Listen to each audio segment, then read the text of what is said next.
everybody.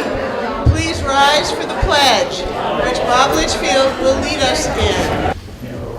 I pledge allegiance to the flag of the United States of America and to the republic for which it stands, one nation, under God, indivisible, with liberty and justice for all. Thank you. The town meeting will come to order. The legal voters of the town of Newfane, Vermont are hereby notified and warned that pursuant to Title 17 Vermont Statutes Annotated, Section 2655, you all wanted to know, they are to meet at the Williamsville Hall, heated, in Williamsville, Vermont, on Tuesday, March 5th, 2019 at 9 a.m. and act upon the articles below. We start with Article 1, and I turn it over to the presiding officer, Carol Hesselback. The polls are now open. Don't trample each other, understand? There you go. I have a few comments. Mic is not on. I know the mic is not on. Can you hear me? Not great. Larry, morning. He hears me. All right, and he's in the back. We'll recess town meeting at 9:30 for the school meeting. All right, wherever we are, we will stop. And the NewBrook Elementary School is again providing for our sustenance, and this is for the last time. So please, this is the last trip to Montreal from NewBrook.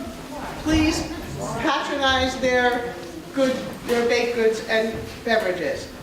The meeting is being recorded for Brattleboro Community Television. You can watch it later this week on cable channel 10 and online at brattleboro.tv.org. For anyone who plans to speak at the meeting, except me, please stand and state your name. I'll tell you, I'm Deborah Luskin, and you elected me to do this last year. Please stand, state your name, and speak directly into that microphone or this microphone, which are working, so that people in the room and at home can hear you. This is how the audio goes onto the television. And I'm going to give preference to people who are standing in line at the mic to speak as an incentive. All right?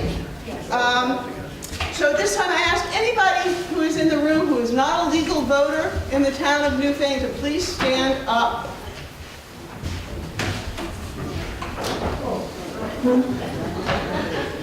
So everybody here is a legal voter. Oh, are you not a legal voter? Would you please introduce yourself? You stand up? That's why I got a registered vote here. Susan Mills. Mostly a resident here now. But not a registered voter. Not a registered voter. Well, if you register, you can speak next time. But you can only speak at the pleasure of the company, and you cannot vote under any circumstances. All right. So now, I would like to know I'm not registered either. And you are? My name is Mark Spermenti. Okay. I work at Marlboro College. I just moved here. All right. So I'll get registered soon. You can register tonight. Okay. Next year you can vote. Okay. Actually, if you are both Newfane residents, you can speak without special dispensation. I would like to know if there are any new Newfane voters or any first-time attendees at. I know. Thank you. Are you having trouble hearing me? No. Okay. Is there anyone having trouble hearing me? No, but you're straining, so if you get them. I will just speak loudly. So I would like people who are here as voters and Newfane residents who are here for the first time to please stand up and be recognized.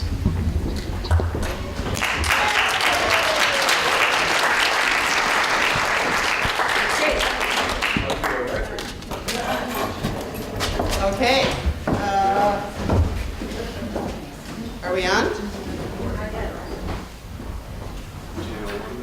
Channel 1. I have another cable, I think. No, I don't. So there's something wrong with that output. Oh, okay. All right. With those Newfane voters, the new Newfane voters, please stand up once more. And we'll start here. Please tell us who you are and where you live. 10 short towns in Leland. Chris Kratky, Williamsville, right down the road. Stephanie Boyer, Lane Drive. Maggie Kim, Williamsville. Carrie Davis, Newfane. And Eccles, South Wardsboro Road. And your name? Diane Eccles. Anyone else? Oh, yes. Susan Cruikshank, Newfane. Caitlin Haskins, Newfane. Chelsea Coyle, Newfane. Oliver Finch, Newfane. David Serpa, Newfane. Anyone else? This is unprecedented and wonderful. Welcome.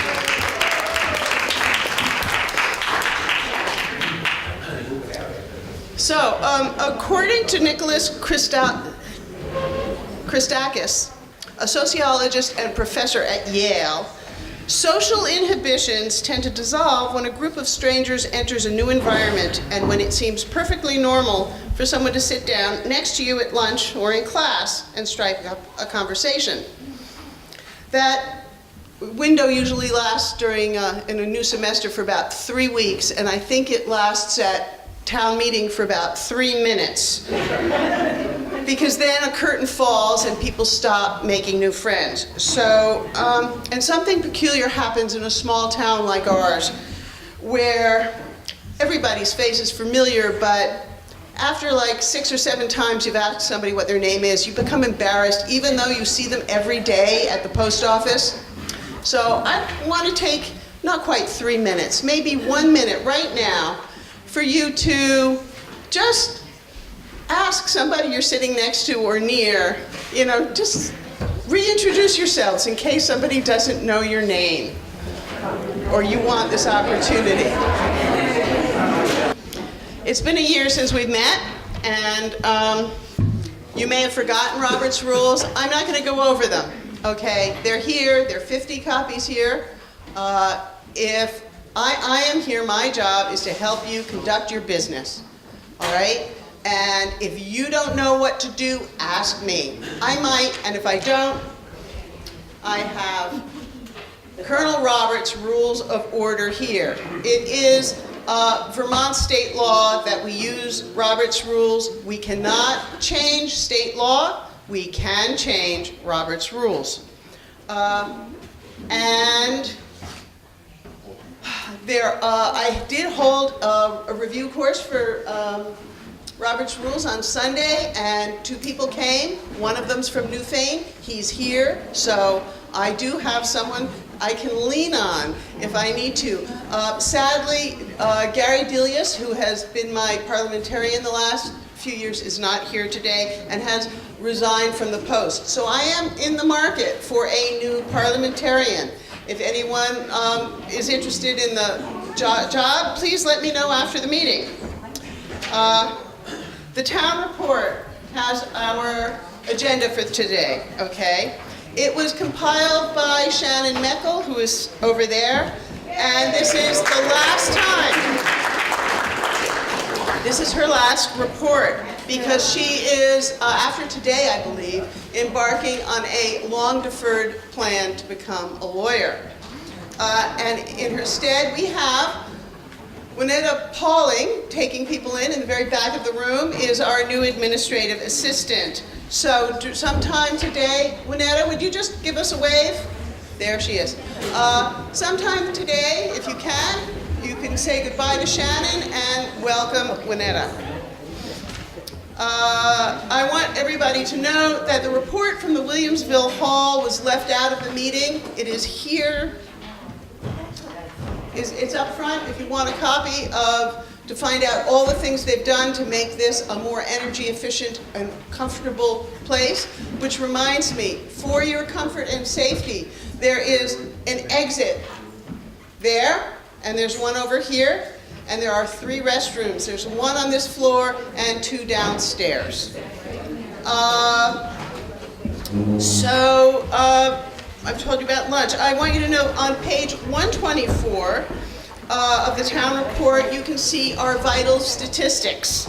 And this year we have 7 births and only 5 deaths. So we are gaining.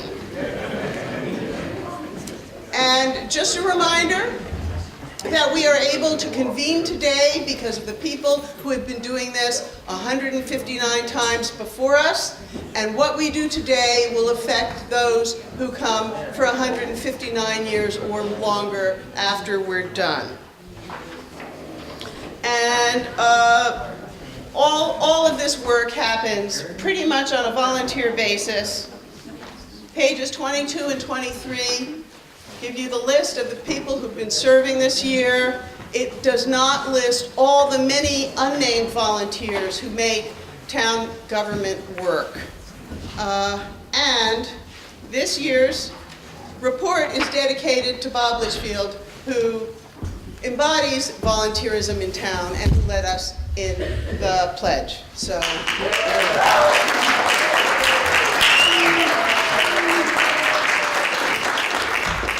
I'm almost done, but it's my responsibility to remind you that this is a polling place, so there is no electioneering happening here, okay?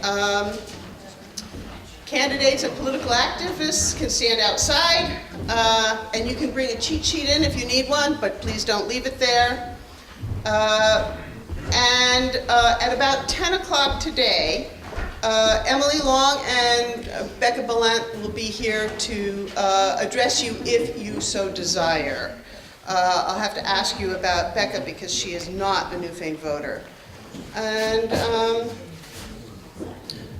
we have 15 more minutes to get started. So I'd like to take this time to have the select board introduce themselves. Yeah, Mike Fitzpatrick. Use the mic, please. Mike Fitzpatrick. Marion Dowling. Chris Williams. We have Gary Delius, who is absent, and Shelley Huber, who is ill today. Unfortunately, they will not be here. All right, so we have a shrunk. Article 2. Shall the voters of the Town of Newfane authorize the treasurer to collect current taxes pursuant to 32 VSA subsection 4791? Do I hear a motion? I have Pete Van Loan has moved it, and I need a second. Second. Myra Fassler has seconded it. Article 2 is, shall the voters of the Town of Newfane authorize the treasurer to collect current taxes pursuant to 32 VSA 4791? Pete, do you want to speak to that motion? Not brand new, might as well. He says not brand new, might as well. Is there any further discussion? Hearing none, are you ready for the vote? Yes. All right, I have to read it again. So, we're voting on Article 2. Yes is in favor of authorizing the treasurer, and no would prevent her from doing that.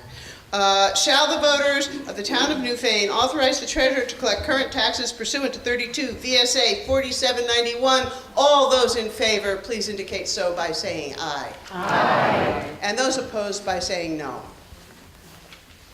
The ayes appear to have it. The ayes have it, and Article 2 passes. Article 3.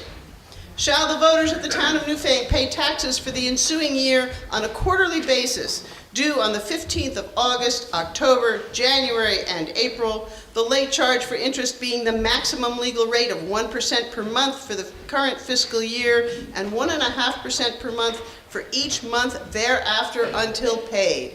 Is there a motion? Doris Knetchell has moved it. Is there a second? Second.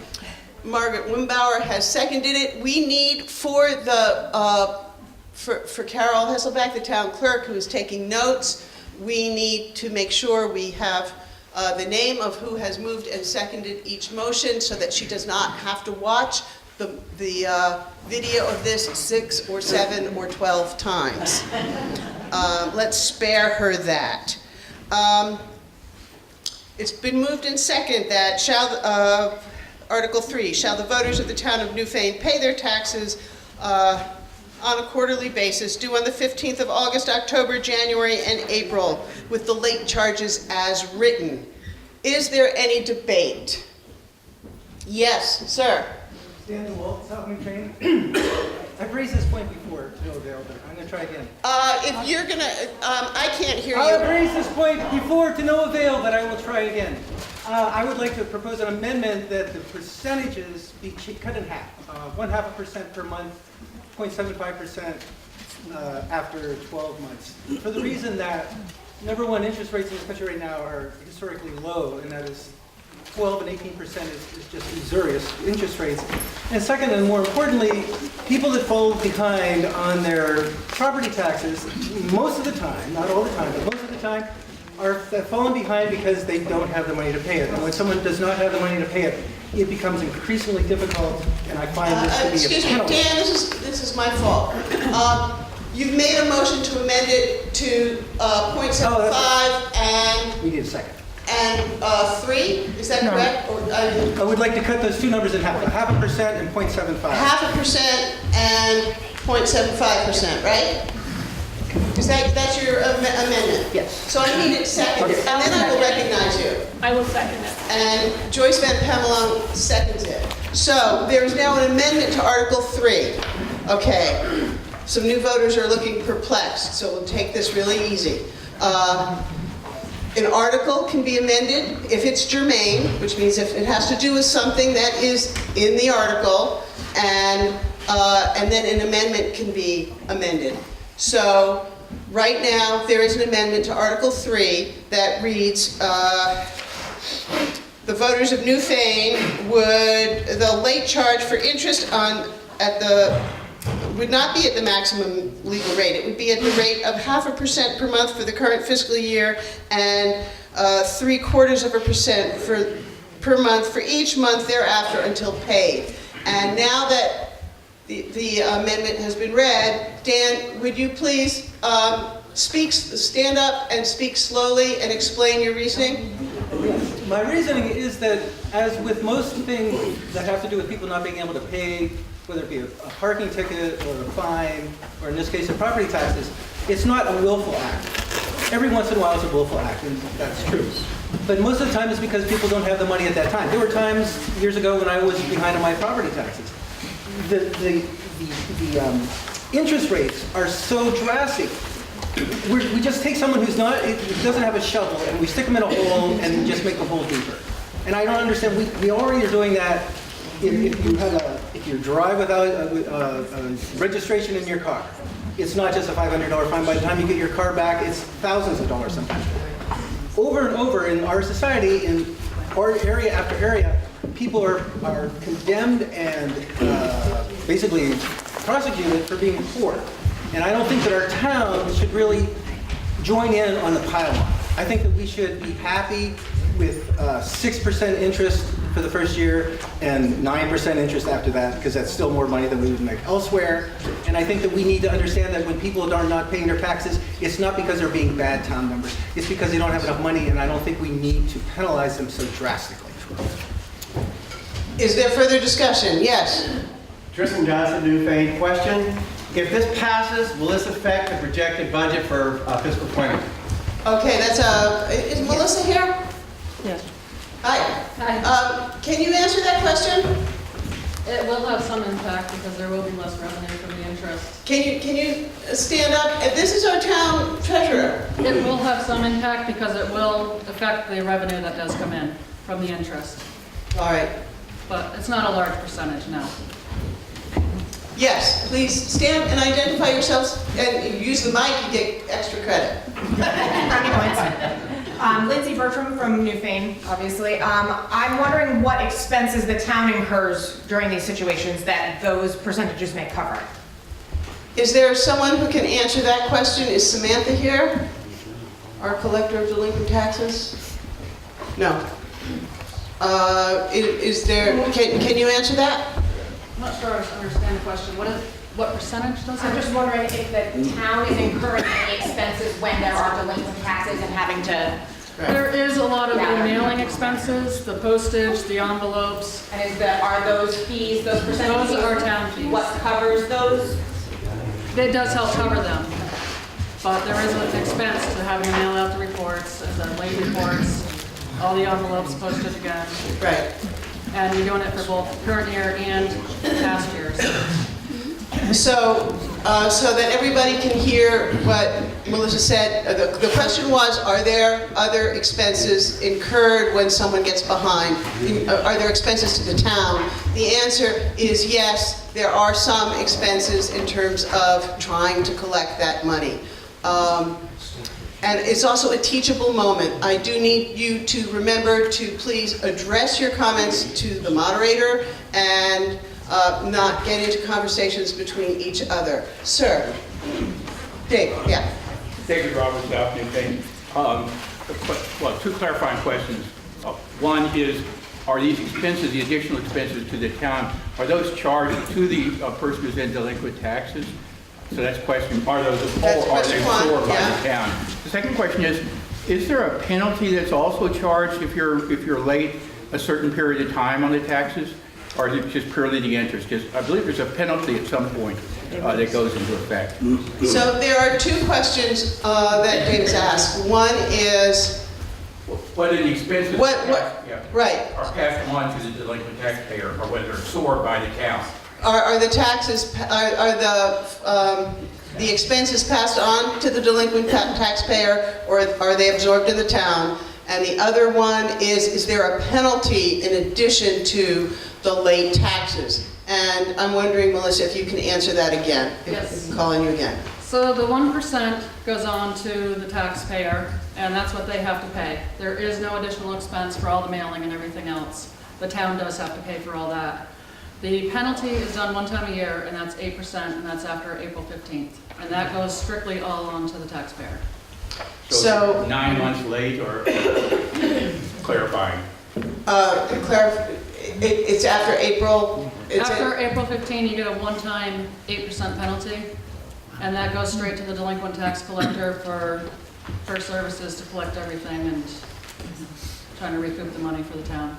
So did everybody hear those answers? All right. Gloria Christel, thank you very much, Melissa. Gloria Christel. I'm Gloria Cristelli, Newfane, and I was really going to try to address that issue of the 8%, thinking that it really is not clear in the article that if after April 15th, be it in Newfane, maybe not one day, but after most towns is literally a drop of the clock, that the person who's late pays an 8% penalty. So that, to me, maybe in the future should be part of this article, because it's really very unclear, and some people have paid taxes year after year after year, and suddenly, I know when I was in office, suddenly they didn't one year, and they came in and they were shocked at the fact that they had to pay that 8% interest, and then came to understand that. And the second thing is, I thought that the expenses for, other than the current taxes, I thought those expenses, the mailing, the postage, everything like that, was to come from the pocket of the collector of delinquent taxes, not the town paying for that. Because if that person is bringing in 1 year, like $22,000, they could afford $100 for their own mailings. Does anybody know if the collector of delinquent taxes pays for the mailing? And are we talking about if somebody pays their taxes on April 16th, are those considered delinquent taxes? Yeah. Thank you, Melissa. Thank you for, As long as I've been in the office, the delinquent has not paid for the postage or any kind of mailings. I'm not saying that the Please. collector of delinquent. The collector of delinquent has not been paying for any of that. It's all been town expense. It is after April 16th that 8% does go on. okay.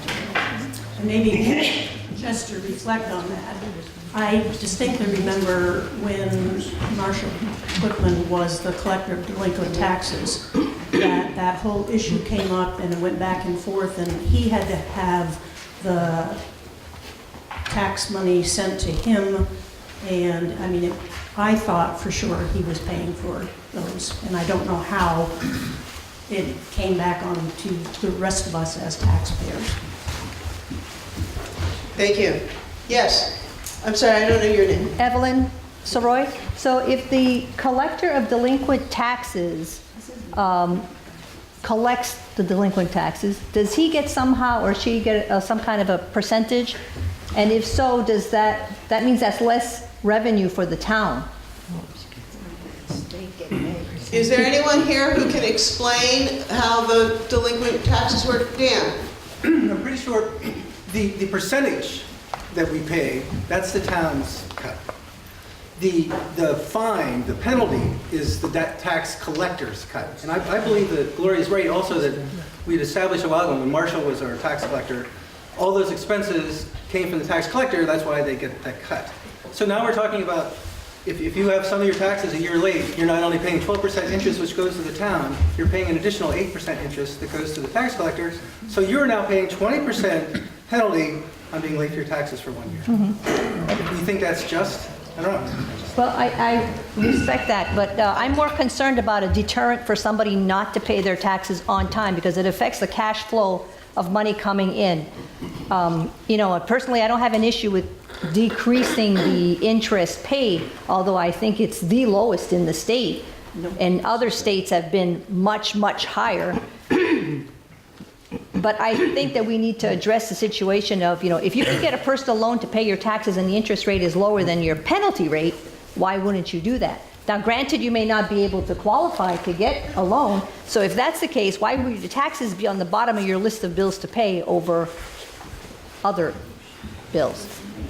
Thank you. For those of you who just heard that timer, we have a little procedural dance to do now. Legally, we must recess this town meeting in order to start our school meeting. What we can do, because we are in the middle of an article, is recess the town meeting, start the school meeting, recess the school meeting until we finish Article 3, and then continue with the school.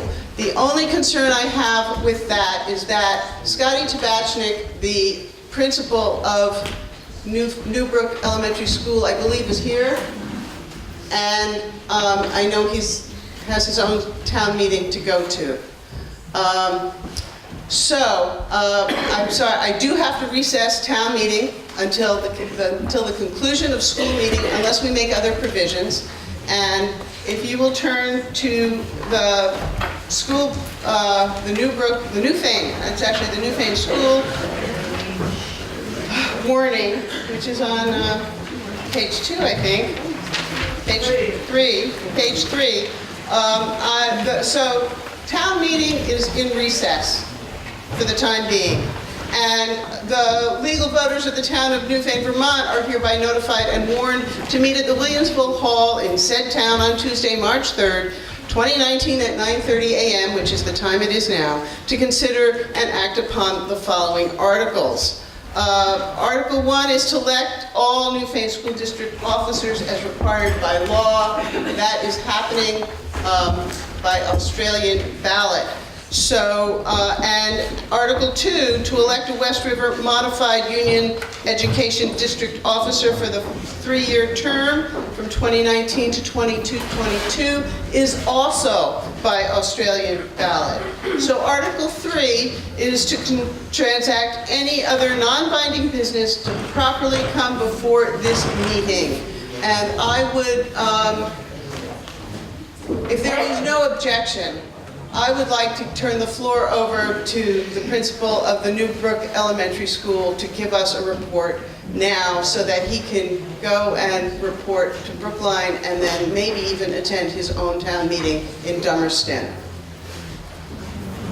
Hearing no objections, we now need to find out if there's no objection to letting Scotty speak, because he is not a Newfane resident. We will do so. I'm hearing no objections. Scotty, thank you so much for coming. And there's a working mic right there. I think I'm all right. My name is Scotty Tabachnik. I'm school principal at NewBrook Elementary School. I see a lot of my students here and a lot of my families here. Welcome to town meeting. I take a little bit of time every year to speak at this meeting, and the thing that I wanted to do this year, as I really thought about what I could talk with the public about, is about our school board, the Brookline Newfane Joint Contract Board. I was encouraged by my superintendent, Mr. Bill Antone, to check out. It was School Board Appreciation Month, believe it or not, in January. And we had our school board come to our building, and we had our student body make cards and thank yous. But I put together a little list of some things that this school board, which is dissolving as of July 1. But I've worked with this board for 5 years, and I know that prior to my work with this board, your towns have been very well represented. And you have had some really, I would say, progressive and thoughtful and hardworking board members, volunteers. So I just wanted to say, and I said this in front of our students, one of the things that we really try to encourage at NewBrook is interface between elders and children. And one of the surefire ways I've noticed to do it is to have, and I'm not saying all of our board members are elders, but one of the ways. One of the ways we do that is by bringing in people that are in all sorts of parts of their career and getting them in front of our kids. Our board members, Mr. Ken McFadden, Alicia O'Donnell, Lindsay Bertram, Sarah Webb, Luke Stafford, and Leanne Gilson, have been coming in on Thursday nights, the second Thursday of every month since I've been working at NewBrook and well before that. The Brookline Newfane Joint Contract Board has shown their support for our students every chance they could, and I believe that, and I think you're getting your money's worth. They merged 2 schools benefiting both towns. They greened our campus, and they did that by getting in contract with a builder and getting a solar field behind the school that brings in $26,000 in revenue and 50% off all our electric bills. And 15% off our electric bills is very meaningful because we've got a whole new air-to-air heat pump system. Which after piloting it at our school, I bought one at my house as well. It's really very, the technology has come a long way, and it's really very affordable and very smart here in Vermont. They rebuilt our kitchen and our bathrooms. They paid for additional staff when necessary, and generally supported our students' academic, social, and emotional success at every turn. I literally have never gone to my board and been surprised by them. They constantly come in on the side of kids and families. And I just want to say that as we're expanding our scope and our footprint and everything, and as we're transitioning, which I know all this transition is hard, I just want to make sure to say thanks to each one of you guys for all your hard work, for what you've done over the years. Kim, I know that our work together was about energy, but I know that you carry the torch for a long time. And I just want to say to those of you who I haven't mentioned, the board members I haven't mentioned, you guys have really been well represented, and I think that your town has a lot to be proud of in terms of being honest and transparent and trying to put the kids first and trying to make the school affordable.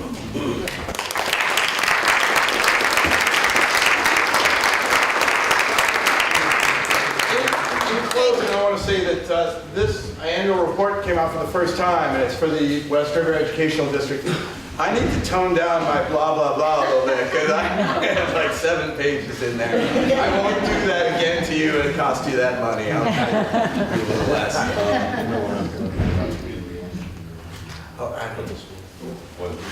Well, you guys are figuring something out. We have a point of order the presiding officer needs to address.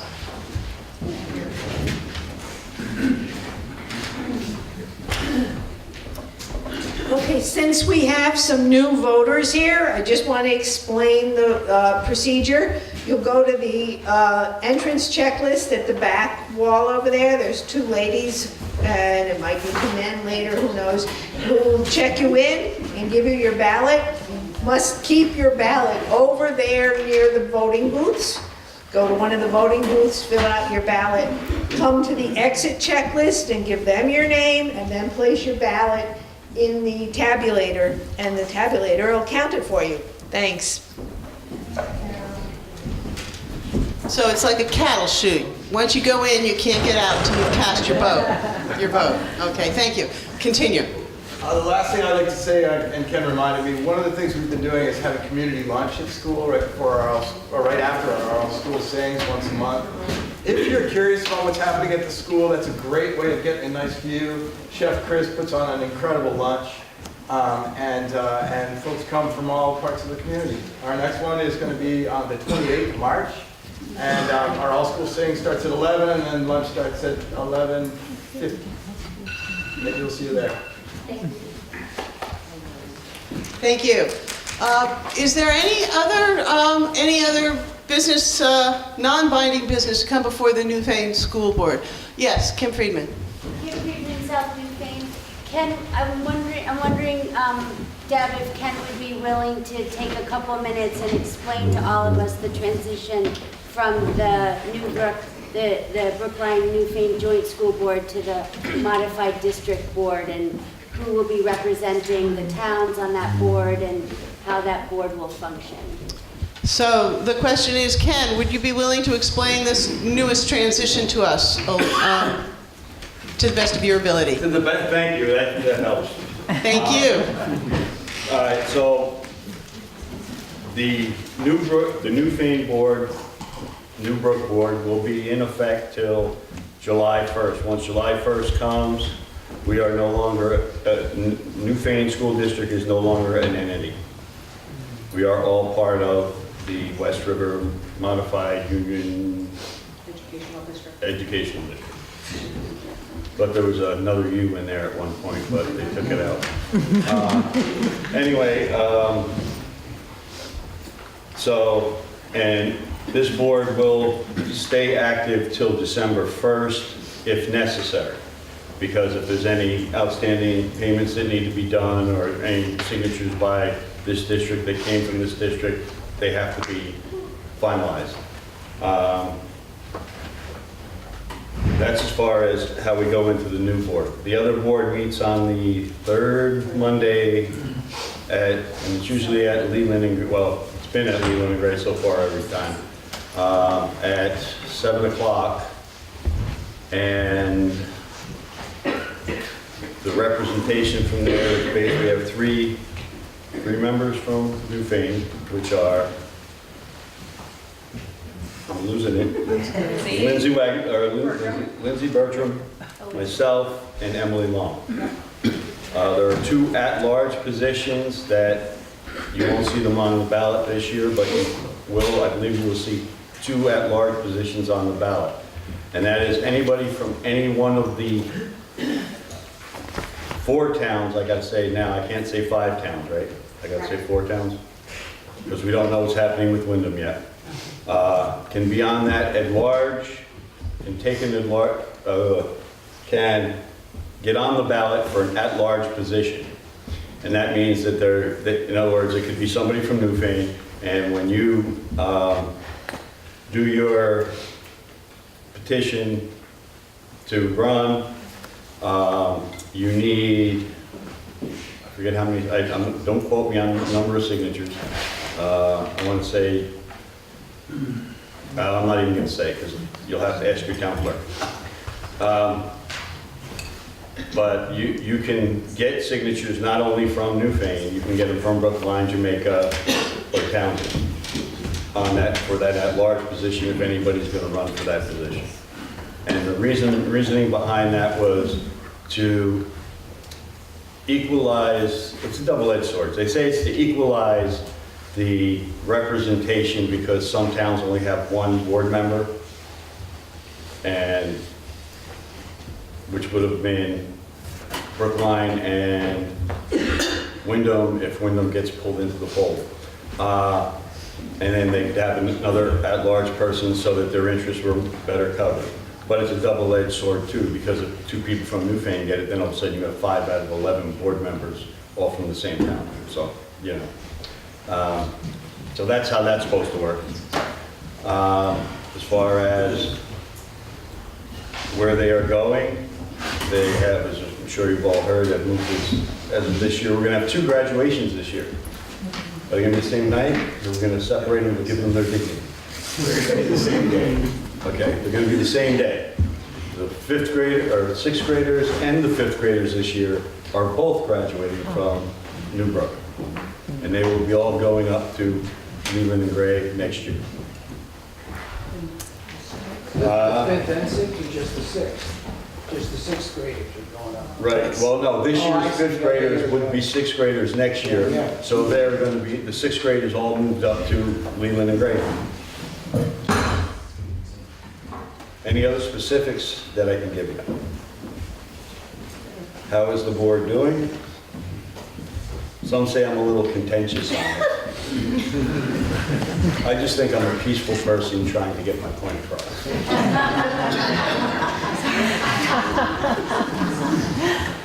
Do you have a question for Ken? Or something about the school board? This whole thing about the Please. district.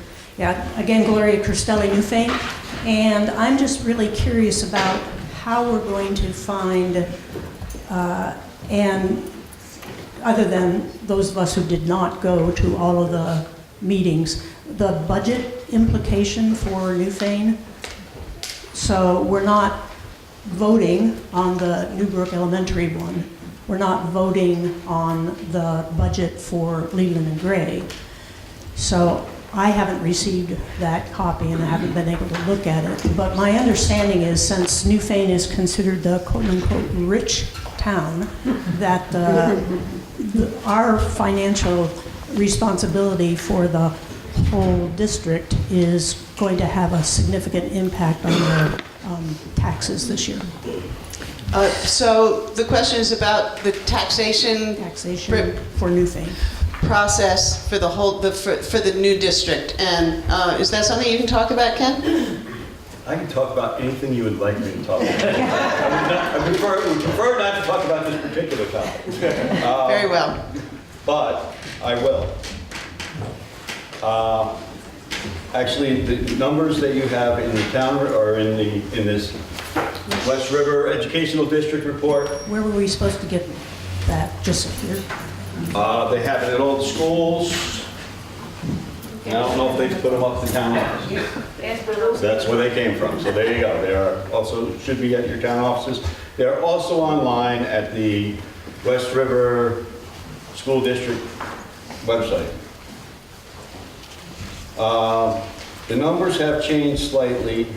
The variance between last year and this year's tax rate, and they're throwing all kinds of numbers in there because the governor gave that one-time money and everything else, that what it would look like before then, after that, with the 8 cents incentive and without, which I think is kind of redundant because it doesn't, we have the 8 cents this year. In my opinion, our taxes are automatically going to go up 2 cents every year because it's a declining thing for 4 years. It'll be 6 cents, the incentive next year, then 4 cents, 2 cents. But as it looks right now, in this last report, the final, and this is still yet an estimate, okay? That Newfane's taxes are going to be going, school taxes will be going up, or their portion of the budget will be going up 10.2%. Okay? And which would bring that to 1.96 cents per 1,000. Yes. Cents per 1,000. And last year it was 176. But also with those numbers, I don't, and they didn't have that in here, and that's another page. Let me find that because this makes it even more interesting.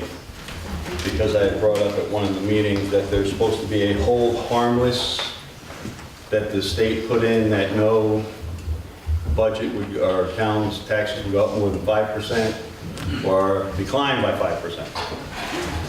So those numbers came in again, or came in last night for the first time, which thank you, Lori Garland. I asked her to have it to me by town meeting.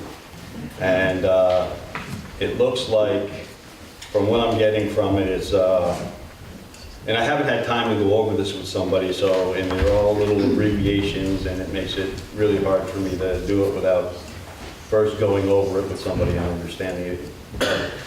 But it looks like from the, it'll be a 1.8347. So $1.83, which is still a jump. And that's their best guesstimate for right now. So yes, your taxes will be going up. I apologize for that. And I'm usually not one who apologizes.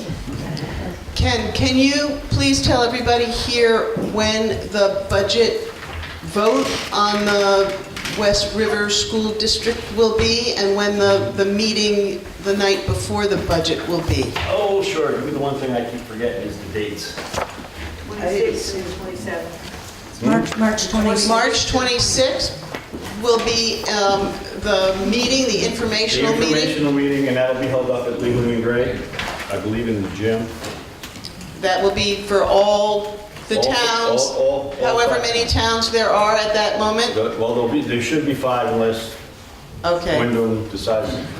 All right, so that will be a meeting where people from Newfane, Brookline, Townsend, Jamaica, and Wyndham can go. That's on Tuesday, I believe. That's a Tuesday, the 26th of March at Leland and Gray at 7 o'clock, where you can learn more, and there might be more current information at that time. Hopefully there will be more current information before we vote on it, yes. And then on Wednesday, the 27th of March, from 9 o'clock until 7, there will be voting by Australian Ballot. And Carol, where will that take place? NewBrook. At the NewBrook Fire Department. So mark your calendars now, and then don't forget that on the 28th at 11 o'clock, you can go to the NewBrook Sing and have a good lunch afterwards. There's somebody behind you. Thank you. Well, just some, Lisa Harris, South Newfane.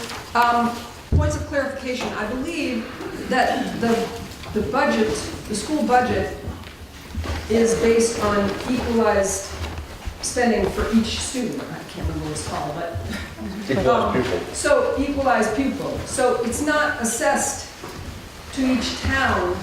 It's assessed to each town based on the number of students. Right. Okay. Just wanted to clarify that. And as opposed to how much money we have. If we're a town that takes in more money.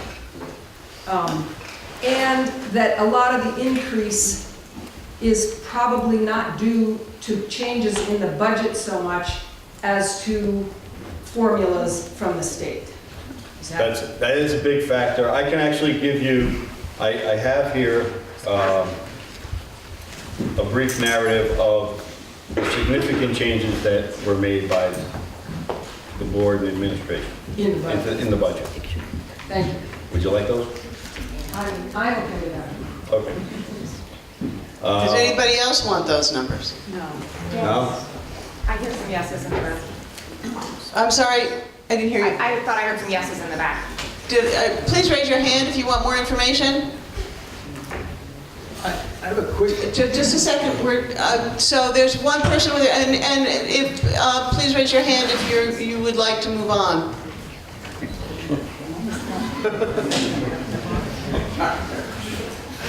So I'm actually going to make this formal. We need a 2/3 vote to end discussion at this point. Are you ready? And this would be for the entire Article 3. So think carefully. Do you want to stop talking? And it would bring the school board meeting to an end. So all those and we do it. I have to do it this way. I'm going to ask you if you want to end if you want to adjourn, if you want to finish Article 3, we'll just do it that way. Do you want to, and if you say yes, we will then have to adjourn. And if you say no, we will continue. Okay? So, are there any questions of procedure? That's all I'm asking for right now, not if you have something else to say. This is a procedural question. Chairman Bishop from Louisville, we did not vote on Article 1 or Article 2. You vote on those at, over there. Okay. That's by, is it a procedural question? Yes, well, it's a hearing question. What's your question? I just need to know if we carry on, it's more information about what? I don't think that the mic is really. Okay, so we are on Article 3. Oh, thank you. Okay, we are on Article 3 of the school meeting, which is other business. Right now, we've got, Ken has been graciously answering a lot of questions. And there's some, he just asked if people wanted some more information, and people seem not to. So I guess I need to know, do you want to end the meeting, or do you just want to continue with, maybe let Ken sit down? Maybe, so procedural, is anybody, this is just procedural. Procedural, Madam? Yeah. Madam Moderator, the way that this would have been done normally, I believe, would have someone raise their hand and call a question. And then we would have needed a 2/3 majority to call the question or to continue the discussion. Yes, yeah, that's what I'm trying to get to. I didn't hear anyone say I had initiated that. No, I had initiated since there seemed, I heard people say they were finished. All right? This is about how you want to run this meeting. Yes? Pete Van Loan, I don't believe we have a vote before us, so we do not need to move. As that, I would move that we adjourn the school meeting and return to the town meeting. So there's a motion to adjourn the school meeting and return to the town meeting. It needs a second. Second. All right. So now I gotta check. I don't think this is debatable. No, not debatable. So you're going to just vote right now whether to adjourn the school meeting and end all discussion of school concerns for this year at this meeting, and actually for Newfane forever, because there won't be a Newfane school meeting next year. And if you vote, that's what yes means. No means you have other things about the school you want to continue.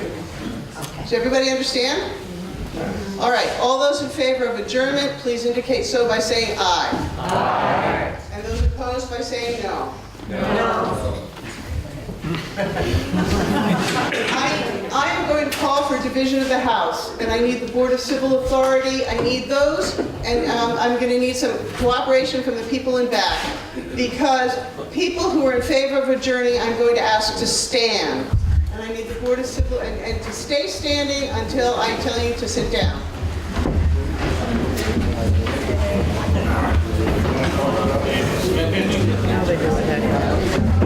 Okay, so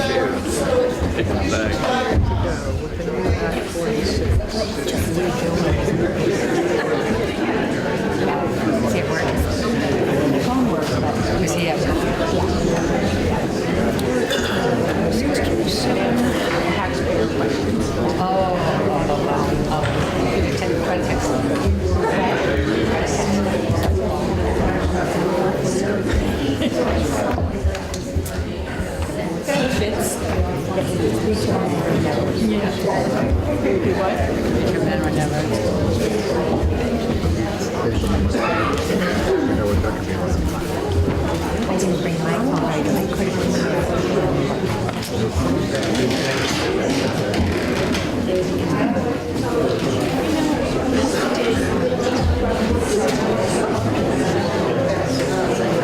for those, okay, thank you for standing up.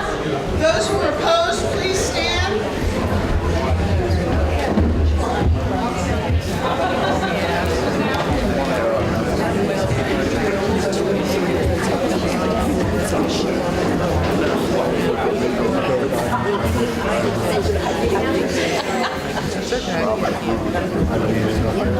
Two rebels. Troublemakers. I got their names.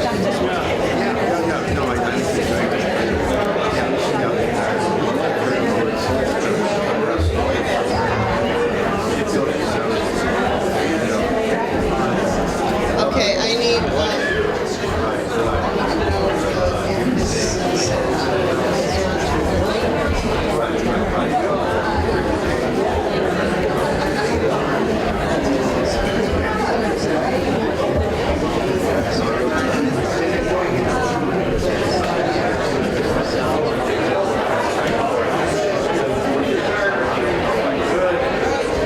Thank you all. Thank you.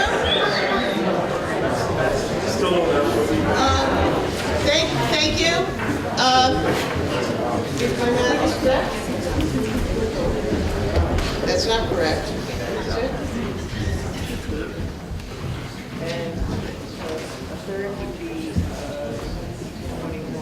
Yeah. All right. Is that? Yeah, I want to know if that's 2/3. Yep. All right. There were 62, this is close, there were 62 votes cast, 45 in favor of adjourning and 17 no. We needed 2/3 to adjourn and 45 is 2/3. The school meeting is adjourned. Okay, before I go, I'd like to say, I think on behalf of Luke and I, we thank you very much for trusting us with your kids and your money. And hope we've done a good job for you. And please be at these new meetings. If you can't be there, watch them on TV, find out what's going on, stay informed. I know it's hard to get out to those meetings. Believe me, I know it sometimes, whether it's weather or whatever, but you need to be informed. And, you know, they used to, when all the organization of this was going on, those meetings were being televised, and you didn't know they were being televised unless you watched, you know, that particular station, BCTV. And so they're there. You gotta be involved, okay? Because you guys count. All right. Thank you so much. Thank you.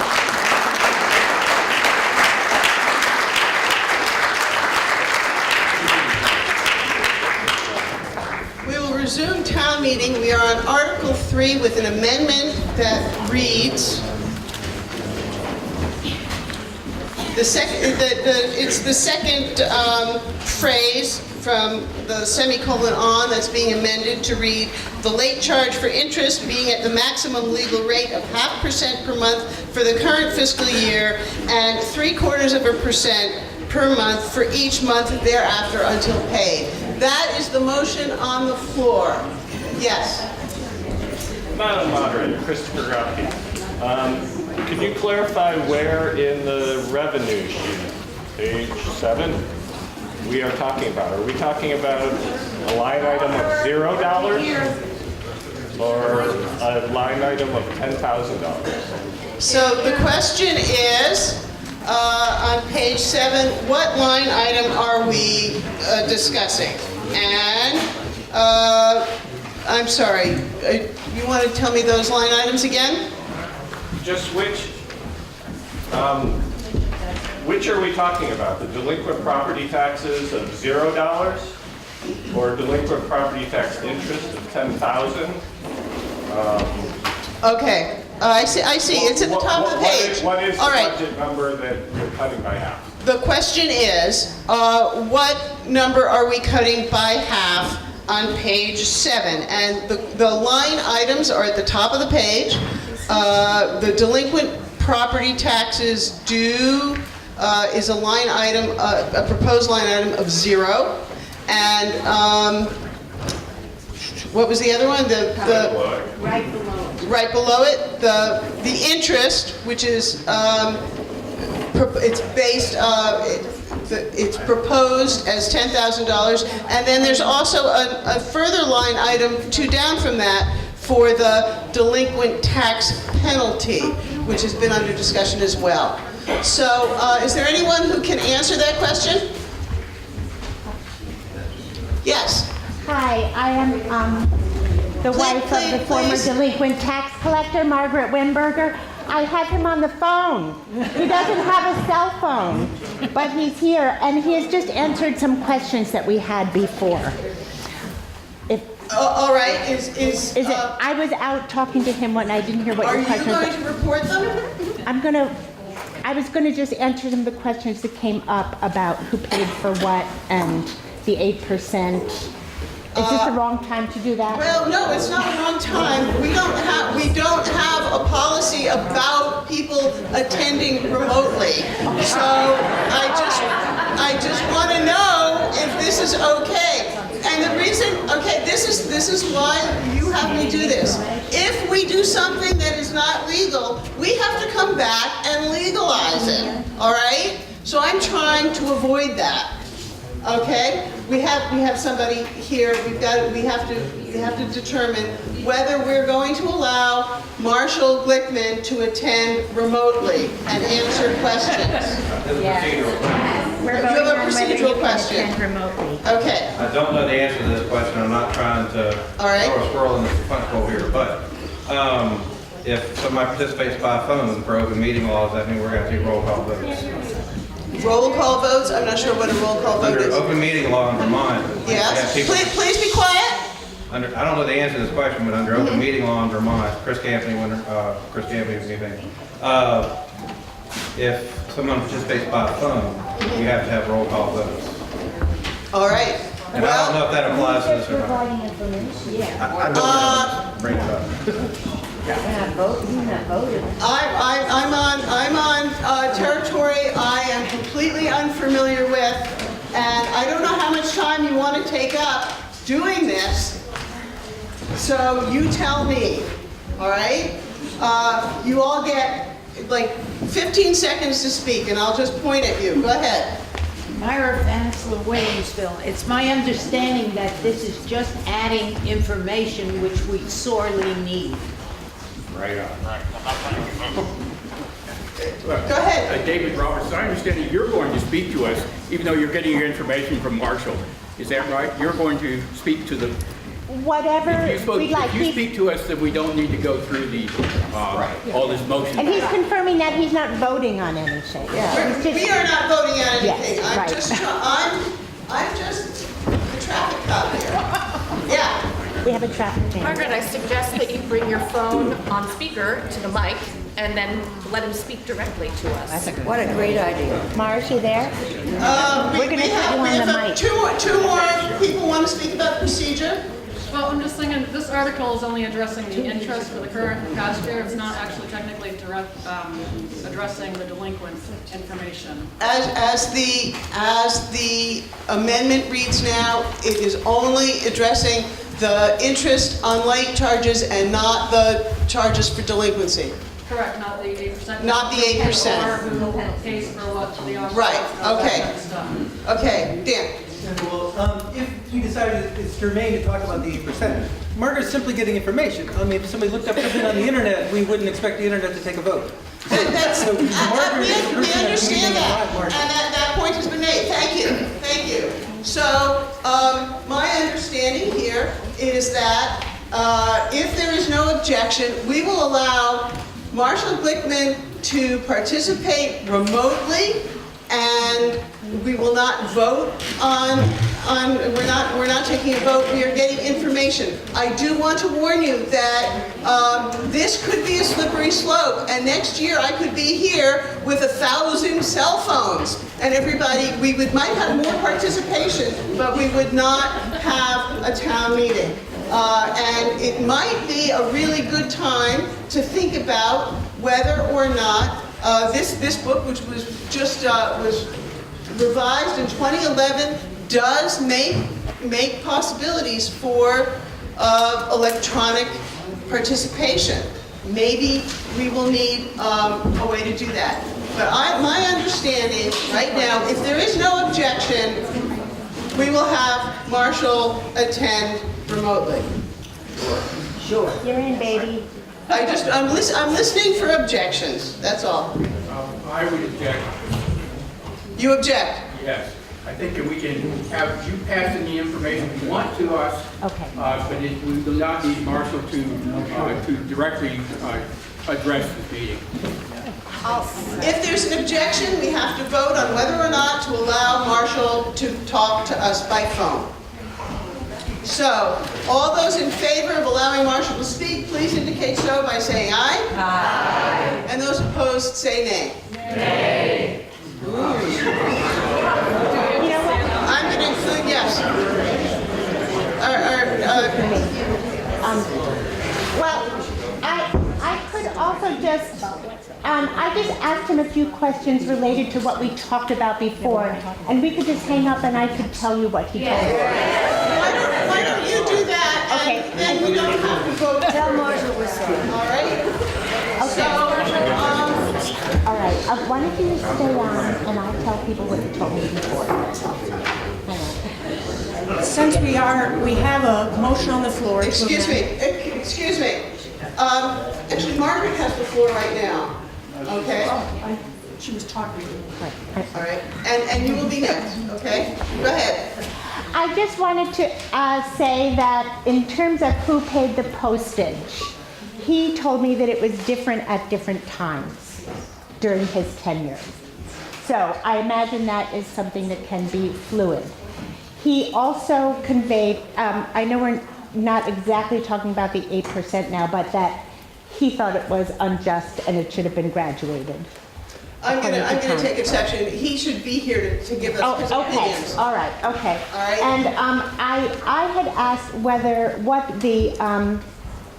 there were many second homeowners among the delinquent taxes, and there were. And I don't know if anyone has different feelings about second homeowners being late as opposed to people who are full-time members of the community. Those were the things I talked to him about. Great, thank you. I want to bring this back to what is on the table right now, which is an amendment to reduce interest. We are not talking about penalties for delinquent taxes as things stand right now. Okay? So, the amendment is to lower interest rates to 0.5% per month and 0.75% after April 15th. Let me make sure I got that exactly right. For the current, yes, and 0.75% for every month thereafter until paid. And Gloria Costelli, do you still want to be recognized?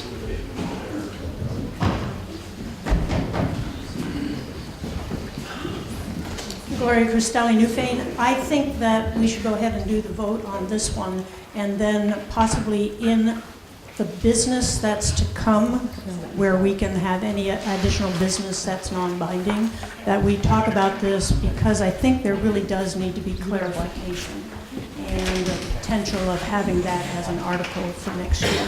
So my understanding is that you want to call the question on the amendment. Is that correct? Yes. All right. So the question is there a second on that? Second.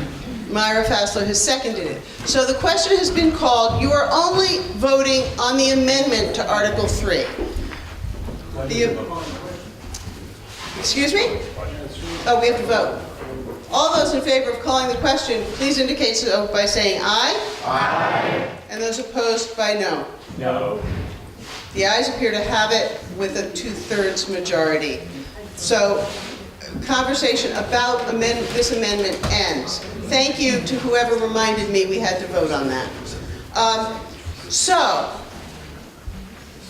we're now going to vote on the amendment that has been brought forth, and the amendment reads, shall the voters of the Town of Newfane pay taxes for the ensuing year on a quarterly basis due on the 15th of August, October, January, and April The late charge for interest being at the late charge for interest being at 0.5% per month for the current fiscal year and 0.75% per month for each month thereafter until paid.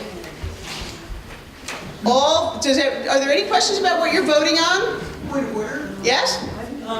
If, and this is my fault in the amendment, if we vote for this amendment and we don't take out the language maximum amount, then we're doing a contradictory thing. So we would have to also strike out maximum amount like you just read it, but that would have to be part of the amendment to take those two words out. We will understand that we've taken out those words because they won't make sense. Correct? Is that a friendly change to the amendment? Very good, thank you. Any other questions about what you're voting on? All right. All those in favor of the amendment, please indicate so by saying aye. Aye. And those opposed, say no. No. It would appear to me that the ayes have it. The ayes have it, and the amendment passes. So now, we vote on Article 3 as amended. All right? Everybody with me? Yes. Great. Actually, there could be further discussion. I don't want to cut it off. Seeing that there is none. Now there is. I just feel that there was a good question that was asked by... Excuse me, could you stand up and speak up? There was a question that was asked by Chris, I believe, about where the delinquent tax considerations that we're talking about shows up in the budget. And we just sort of skipped over that, and I feel that that would be a good thing to understand before we have that vote. Thank you. Thank you. I'm asking for someone who can explain that. We're going to page 7. At the top of the page, is there someone who can explain where the money, the change in revenue that passing this amended article would come from? Second line. We earned $200. Anyone? Right here. Yeah, great. Could you please stand up? Evelyn Williamsville. Current year past due interest. Wouldn't that be what that is? Yes. So it looks as if what Evelyn Sarah is telling us that current year past due interest has been budgeted at $10,000, and so it would probably be halved then. Right. Exactly. Yeah. Melissa. It's also going to affect the delinquent property tax interest line as well. And it would also, Melissa's saying it would also affect the next line, 2 lines down, also. And Lisa, that was it. Okay. Anyone have any other? Does that answer your question, Chris? I think so. It does. So we're talking about cutting a total of 20 to 10, basically. $20,000 to $10,000 in total, yes, in the budget. Proposed budget. Right. Are we talking about the interest? We're talking about the interest. Okay, well then it says proposed 2020 Could you, interest is $100. Lynn. Okay, wait a Please, minute. Lynn, if you have a question, if you could stand up, I'm sure someone else has that same question and is too shy to ask it. Okay, all right, I was looking in the wrong place, but I don't understand. Okay, I do have a question. Good. I'm confused. On page 7, it says current year past due interest, $7,000. But if you go turn the next page, it says interest earnings, $200. That's what I'm guessing. I believe, even I can answer that question. Those are different interests. There's interest on some fund. Oh, a fund, okay, that's what I was. And that was Lynn Bedell who asked that question. I hit my Thank head on you. the car this morning. Who hit her head on the car this morning? Yes. I would just take note that we had budgeted for fiscal year 2018, $15,000 for property tax interest. However, the actual for 2018 was only $661. So even though in the budget it might say 10 or 20, that's just what we're guessing. And I would also take note that even if it's an out-of-state house, they still are paying a higher interest rate than anybody can get on any money anywhere at the moment, even if they're paying the 6 and 9% as we just voted. And I am, okay, thank you. We ready to vote? Yes. Yes. Well, I'm Margaret Wimberger from Williamsville, actually South Newfane now.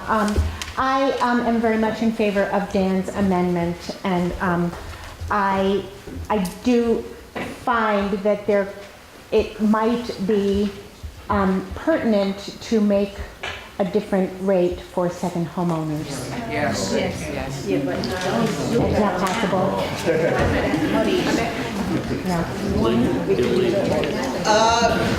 Chris Campany? I think we'd want to check, Chris Campbell, Newfane Village. I think we'd want to check to see if the law allows you to treat different taxpayers differently based on their tenure. So I kind of suspect that's probably unconstitutional. Well, I wasn't sure if you were suggesting an amendment or just making a statement. I was making a statement as a possible discussion. I'm in favor of this here. I need to enforce that people can only talk twice to each section of this process, and I'm going to have to keep track of that. Yes? Trustee Johnson, Newfane, call the question. There's been a motion to call the question. Is there a second? Second. All right, let's vote. Who's in favor of calling the question and voting on Article 3 as amended? Aye. And those opposed, say nay. It's time to vote. All right, we are voting on Article 3 as amended, and I will read it. Those who vote yes are in favor of the amended article, and those who vote no are not in favor, and the article fails entirely. Okay? Article 3, shall the voters of the Town of Newfane pay taxes for the ensuing year on a quarterly basis due on the 15th of August, October, January, and April, the late charge for interest being at the rate of 0.5% per month for the current fiscal year and 0.75% per month for each year thereafter until paid. All those in favor, please indicate so by saying aye. Aye. And those opposed by saying no. No. The ayes appear to have it. The ayes have it. Article 3 as amended passes. We have, our visitors have arrived. Our visitors from the legislature, Senator Ballot and Emily Long, our representative. If there is no objection, I would invite them to address the assembly. Do you have an objection? Actually, just a clarification. I think what you read just recently was, and 0.5% for each year thereafter rather than month.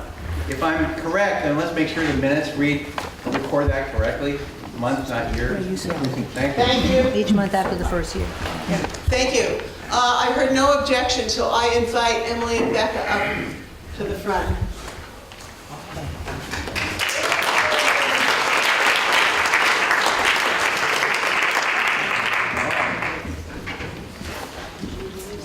Sure.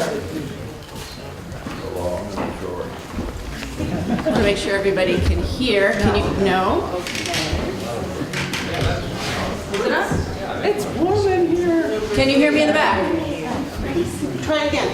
Can you hear me? Hello? That might be working. I can't hear myself, but that's okay. Good morning. For those of you who don't know me, I'm Rebecca Ballot. I represent Windham County. I live in Brattleboro with my spouse and 2 children who attend public school there in Brattleboro. I serve on 2 committees in the Senate. I serve on Economic Development and Housing Committee, and in the afternoon I serve on the Finance Committee. And I'm here to talk to you about my concerns about the rural economy. And when I say the rural economy, I'm really talking about every part of Vermont outside of Chittenden County and a little bit of Franklin County. That is the reality. When we pull Chittenden County out of maps of how we're doing economically in Vermont, you can see that the rest of the state is really struggling.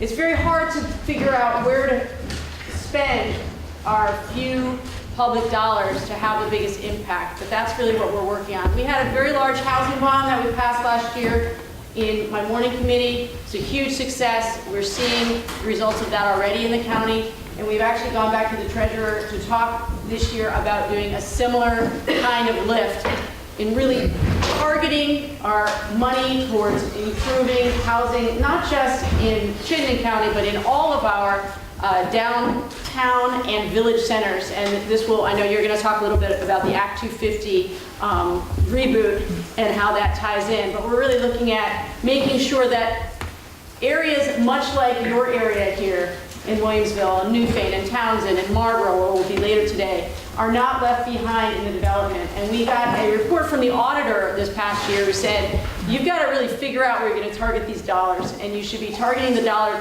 at housing and childcare and also broadband capabilities. And so, yes, thank you. One loan for broadband capabilities. But it is something I feel really passionate about. It's one of the reasons why I asked to be transferred onto the Finance Committee, because that's the committee in the Senate that deals with issues around connectivity. And we know that we cannot grow our rural areas without being more connected to the internet.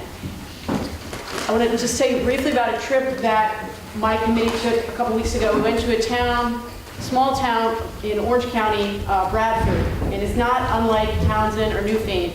But what they figured out there is there's so many people who want to work remotely, who don't have connectivity at their house. So a young woman there in her 20s came back. She was from Bradford. She went away to college and came back, and she said, someone really should do something about this. Somebody really should do something about this. And she realized, oh, I'm that somebody. And she pulled all of these stakeholders together in Bradford, and they have this thriving co-working space in downtown Bradford. It could be a model for other areas. Certainly it's particular to every individual area. I'm very tired of hearing at the state level that we do not have the financing necessary to bring fiber to our rural communities. If we don't bring fiber to our rural communities, they will die, and we should stop investing money in copper technology because it's going to be obsolete very, very shortly. So having a lot of difficult conversations across generations, across geographic regions in Vermont about this. Again, it is, I believe, not the, people always dismiss us and say it's not the silver bullet. I'm not saying it's the silver bullet. I'm just saying we are not going to develop our rural areas without it, and there are a lot of other things that need to be in play for that also to happen. So I don't want to take up too much of your time. I know Emily and I are going to stay afterwards for a little bit for people who want to follow up personally, but I'll turn it over to your representative, Emily Long, who is one of the hardest members, hardest working members, not the hardest member, the hardest working member.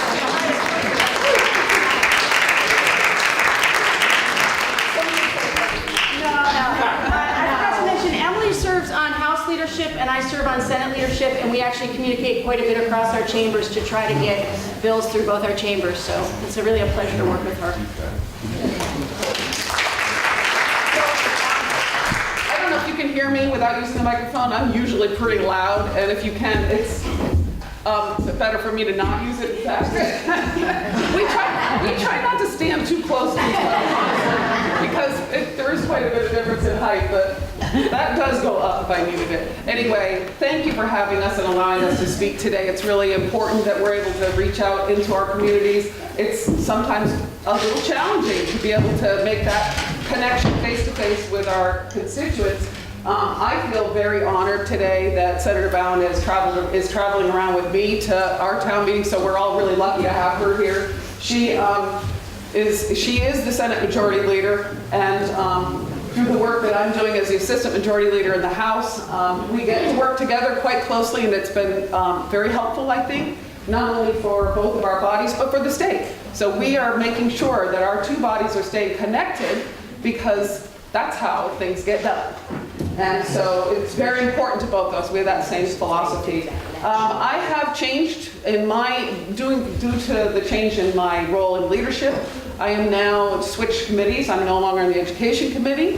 I am now on the General Housing and Military Affairs Committee, which I have to tell you, anybody who knows me knows I love new things, and I'm really enjoying this. I don't get to be in committee all the time, but I'm in committee a lot of the time, and I've learned more about the National Guard this year due to the election of the Adjutant General than I thought I'd ever know. It's fascinating and interesting. The housing piece, it's, Becca, we can answer questions about the weatherization, but I've learned an awful lot about how important weatherization is to our state. There's a few things. We have been taking sort of a more methodical look at legislation this year, looking at some of the bigger things.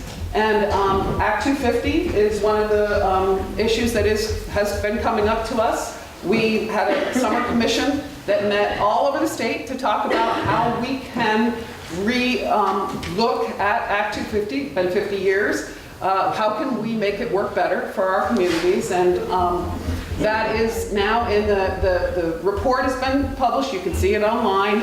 And that legislation is in the House Natural Resources Committee. I'm not sure if you guys have legislation as well, but I do know they're waiting for us on this. Sometimes we do companion legislation. In this case, one of our bodies will start legislation. So we're starting work on that. I'm not sure. This is a pretty significant change for the state of Vermont. And like I said, it's been in place for 50 years. We want to make sure we do it right. So I think it will take more than just 1 year to make some changes to Act 250, but we're looking forward to that. Another bill that came out of our committee, General Housing and Military Affairs Committee, was the Family Medical Leave Insurance Program. We did pass a similar piece of legislation last year, and it passed both in the House and the Senate. The governor did veto it. We think that it's a very important piece of legislation and important policy for our state to be able to provide family medical leave for our working families and folks. We have aging population. We need to make sure that we are able to take time off from work and take care of our family members, be there for our children when they're born as much as we can. So what we passed out of our committee was 12 weeks paid. It is now in the Ways and Means Committee. We'll see. It probably, the bill will change. It will morph. It's not an insignificant cost, but it is something that we feel is a high priority for us. We want to make sure Vermont works for everyone, not just for the select few. So that is the focus that we have been leading the work we're doing this year, and I look forward to, there's a lot of other legislation that we're talking about, but I look forward to answering questions. Anybody has any? Well, what happens if the governor vetoes this one? So if this is true of any legislation, if the governor vetoes it, we will likely, if it's an important priority for us, we have the option in our bodies to override a veto, take a vote to see whether we can override a veto. We did do that last year with paid family leave, the Family Medical Leave Insurance Program. The Senate did actually override that veto. They had a higher number of folks who supported it. In the House, we were unable to override that veto, so the legislation failed. I think partly due to some of our inability in the House to override some vetoes that happened. There were a significant number of vetoes last year. 7? 13. 13, thank you. You would not. And the House was unable to do that. However, this year, after the 2018 election, we have increased our majority in the House, and I'm hoping that if there is legislation that works well for all Vermonters, that we will be able to take that on and see whether we can override it. A veto-proof majority in the House is 100 votes. We don't have that. We have 95, but we have, significant partners in other parties, and there's quite a lot of support for some of this really significant legislation. So we'll see. I'm hoping that we will work together with the governor so that we won't get to that place. And frankly, I'm going to say the governor and his staff and his agencies have been working quite well with us this year, and I'll speak only for the House. No, it's definitely true, and I think that's a really important thing to get out into the communities with, that we had a very contentious relationship with the governor in the last 2 years. We're seeing a very different administration coming to the table this year, coming into our committee, coming with plans, not just concepts, and so we feel like there is a dialogue, whereas before it was a monologue. So I actually feel really hopeful. Yep. Good. Yeah. Yeah, he has his own paid family leave program, which is voluntary. We have taken testimony on that and still supporting our paid program, which is paid through by employer and employee payroll tax, but we'll see where we go with that. Thank you. I'm not sure who's next. Yeah. Moderator. Maybe over here. Senator Ballot, appreciate you and others' efforts in terms of looking at rural economic development. And I concur wholeheartedly with the 3 items that you focused on this morning, but I would also like you and your group to include in that list infrastructure, highways, and bridges. Yes, true. Because Absolutely. without that, not just for economic development, but for our cultural and social sanity as well. Absolutely. And I'm really glad you mentioned that because, you know, when you're in front of a group, you always have to try to prioritize of what to put forward. But it has been a real struggle of ours in our committee in economic development is looking at what it takes on the ground in any rural community to enable more development. By that I mean even just more housing. And we know that the federal government has not invested in infrastructure in the way it did, you know, for several decades. So even just in terms of water and sewer capability, we know that this. Yes, are you pointing at me because you agree, or okay? All right, great. Chris can't agree. And so we actually met with the treasurer last week to say, what are the levers that we can pull? You know, whether it's bonding, whether it's grant funding, whether it's matching grants, to enable towns to do more infrastructure. And if you look also on the housing side, we know that young families, they cannot pay for houses that have the infrastructure costs baked in. They're just priced out of it. So you're absolutely right. So I appreciate that plug. Ben had his hand up, I think, first. Could you tell us what the legislative leadership and the majority party, if they have reacted to the governor's wishes about, or at least his musings about creating a single statewide school board, and if they have paid attention to that, what is their game plan? Okay, so I can tell you that we heard about this plan. Well, we heard murmurings late about summer. this a couple months ago. And as soon as we heard the plan on the Senate side, we got on the phone with Secretary French, the leadership team in the Senate, along with the educational chair in the Senate, and asked him to come to a conference call and explain to us whether this was actually a proposal, was this a half-baked plan to see what people would do, and basically there was a lot of hemming and hawing, and it's just a visioning, it's just a, you know, seeing what we could think about for the future, and it was clear to me that they hadn't really thought it through, and we in the Senate have no interest in moving towards a statewide school district. That's dead on arrival in the Senate. Thank you for the question. Yeah. Because while I totally agree that the fallout from that being actually somehow released, I don't think it was their intention to release it at that time. Someone got their hands on it and got it out there. Was significant, I think, and very swift. And just like the Senate, the House has no interest in taking that up at this time or any time. We were set back quite a bit by that because it's a significant change in the way we operate and the way we support education in Vermont.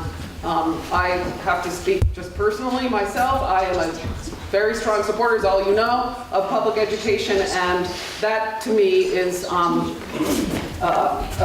taking away what we absolutely need to make sure that all of our children in Vermont have access to a high-quality education system. And that requires a very strong public education system, and I'm going to be always fighting for that. So that's not happening as far as I'm concerned at all. Your moderator indicated that we have time for about 2 more questions, so I don't know who was next. Should we go to the back? Sure. I was wondering what's going on about the opiate crisis up there in Montpelier, and especially in terms of the small towns in Vermont. You know, we have actually, Vermont, I will say, we have been working on this for longer than some of our neighboring states. And I think we have made some strides through our hub and spoke program that we have around the state to help fix this, but it is an ongoing challenge for us, and we see it. We were just talking about education. We see it in our education system all the time. It's an economic development problem. It is a challenge all over the state, but we are continuing to stay focused on it. It's not something you throw money at and fix it, but we need to make sure that we're addressing the needs, for sure. So one of the things, so we do our work through our committees of jurisdiction. And so I don't sit on health and welfare. I'm sure there's a lot of conversations happening there. The way that we're approaching it within the Economic Development and Housing Committee is saying, if we do float another housing bond, which it looks like there is some critical mass for feeling that we do need to invest in that way, that we would like to direct, whether it's VHCB or the governing housing, what am I trying to say, entities that would help put that bond into action by build, is making sure some of those units are put aside for folks who are needing supported housing around recovery from addiction and concomitant mental health struggles. And so whatever the work is that we're doing in the committee, we're trying to see it through that lens, is how are we addressing the needs within these rural communities? Because we don't have supportive housing for people who are going through recovery. And so we're gonna see those long-term, not just like the costs, right? The financial costs, but the long-term costs of those families and communities if we don't have that supported housing.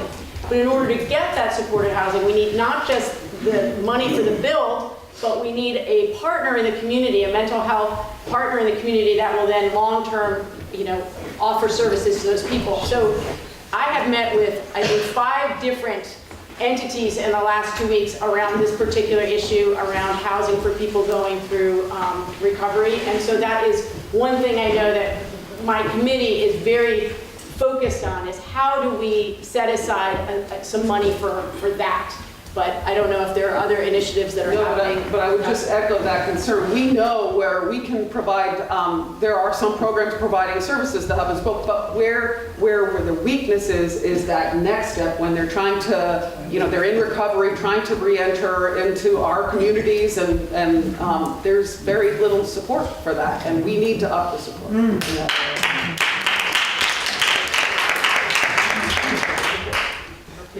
I'm so sorry. I think I have to go over here. Yes. Yes, you. Sorry. I have a sibling who started paying $68 for her medical insurance when she went into Vermont Healthcare, and is now paying $550 a month. This is a family that probably is on the poverty level. And she has 2 children, one who has to get, one girl has Crohn's disease, so each time it's $23,000. She has to maintain the health insurance, but then she can't pay her mortgage and she can't pay her car, and literally has had weeks where there's no food. So what can the legislature do? I mean, that's in 3 years from $68, which she could easily handle, to $550. And that went up from $328 this last year, and now it's $550. So I wish that I could say that that example was an anomaly. I know. And it's not. And so I certainly talk to constituents. I live in downtown Brattleboro. I talk to my constituents a lot, just out in the neighborhood when I'm out walking my dog, and I know concerns about the affordability of healthcare is one of the #1 issues, that and low wages is what I hear about the most.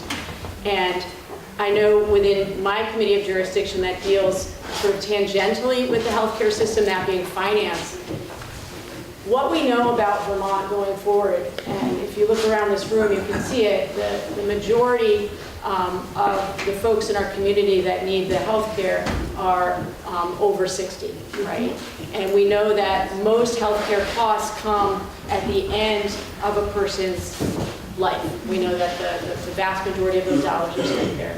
And we are, in fact, upside down in Vermont, and we do not have enough young people paying into the system to have the dollars in the system to pay the costs that we need to pay to take care of our community members. And so, simply put, when we push at the state level to say we need more people coming to Vermont, it's not just about jobs. It's not just about the people who are aging out of these positions across the state. It's that we need more money in the system to take care of our people at a basic level. And so I don't have the answer. I know that's why we put the Green Mountain Care Board in place in Vermont, to try to oversee those costs, to make sure those costs are rising at a very slow percentage, but clearly that's not what's happening on the ground. And so I don't have the answer. I can tell you there are many, many people looking at this issue and trying to figure out how do we control spending without limiting access to services. So following up on that, this is, as Becca said, this is like the most significant thing we have been hearing about, and it's not a surprise to any of you. There is a omnibus healthcare bill coming out of the Health Committee in the House next week, following after town meeting week. What we are trying to do is, first of all, make sure that the ACA is in place for us here, and to make sure that it is working for us. Meaning, we need to make sure that everybody, there's that mandate which requires everyone to buy in, so that it works for everyone. And we're trying to continue to make sure that the ACA is working for us here in Vermont. This is a serious issue that needs to be dealt with at the federal level as well. And the thing that makes me feel a little bit better about this is I see more and more people recognizing that this is unsustainable. I mean, we've all known it, right? But we talk about it more. We are aware more of the situation that people are in. And, you know, I'm hopeful. And as Becca said, we don't have answers. It's a significant challenge, but we'll keep working on it. I also wanted to just quickly say, I know you got hands up and we've been told we have no more questions we can take, but I wanted to just say I left my town meeting report, which I bring every year up front. And just so you know, the More Free Library has been wonderful in inviting me to come the third Saturday at 11 o'clock. Anytime anyone wants to meet with me, come there, come to the library. It's a wonderful place to meet. Ask me questions, I'm there available for you. Still not sure about the time we end it, but I'm available for anybody who wants on the third Saturday at 11 o'clock. Thank you. Thank you so much.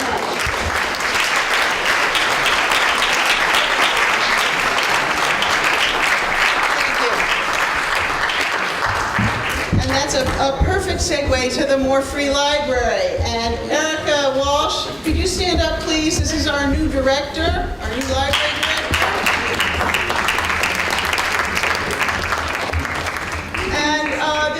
There are 89 people here today, which is up 4 from last year. We're still down from our high of 125, and probably even more in days past. But for those who are interested in learning more about how to make town meeting more meaningful, there's this wonderful book called All Those in Favor. I had a copy of it and I gave it away, and so I bought some more. This one is for the Selectboard, and Erica has 3 more copies or 4 more copies that at the library that are now part of the library collection, and I think she's got them with her today. Can people who want to check them out today? Yeah, as long as they have the actual library card, they just have to give me their name and I'll check it out at the library. So if you have a library card, you can check it out here. If you don't have a library card, hie you to the library and get one.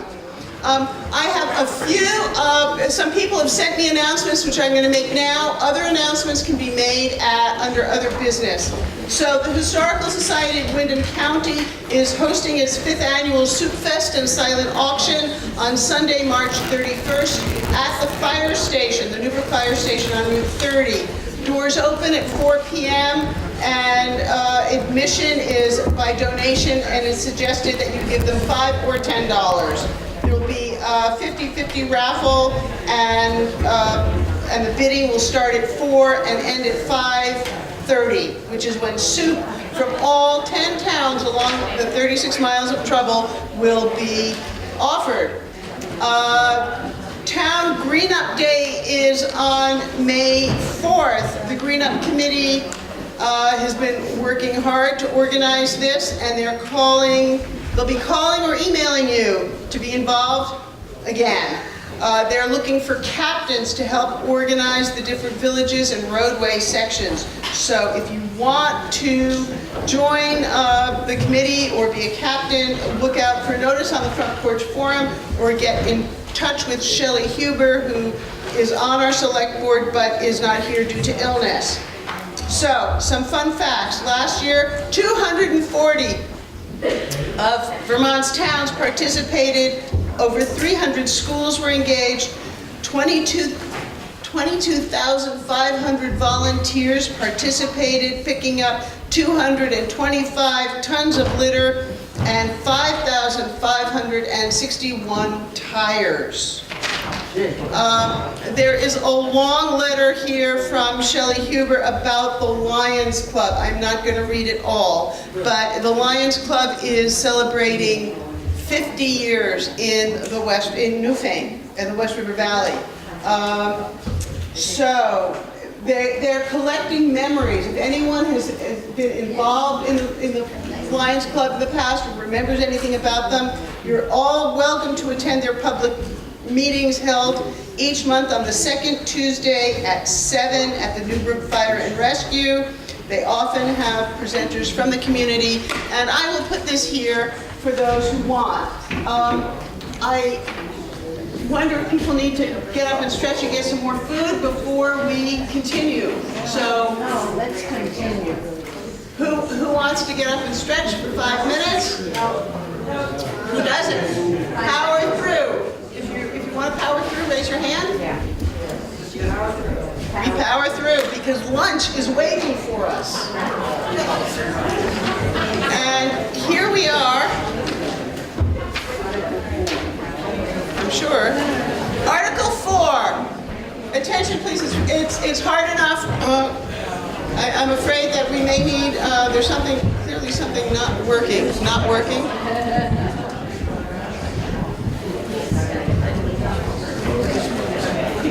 Hello? Is that working?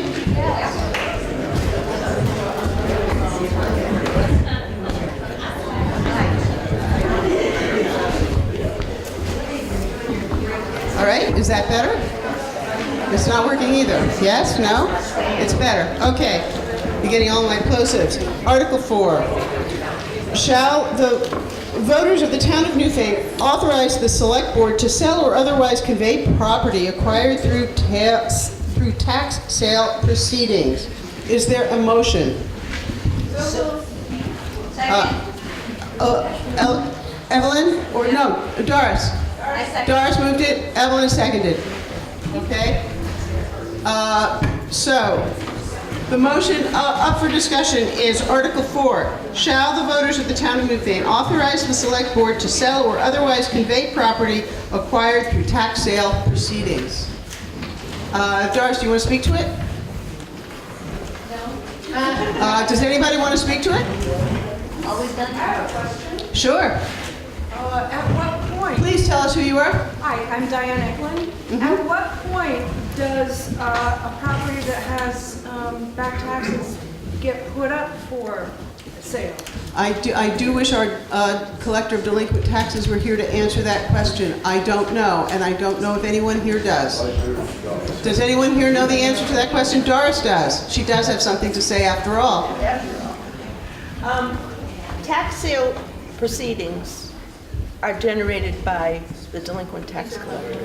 So she says that tax sale proceedings are generated by the collector of delinquent taxes. And we just had a tax sale, of which I think there were 5 or 6 properties that went up for tax sale, and all of them paid up their taxes except for one.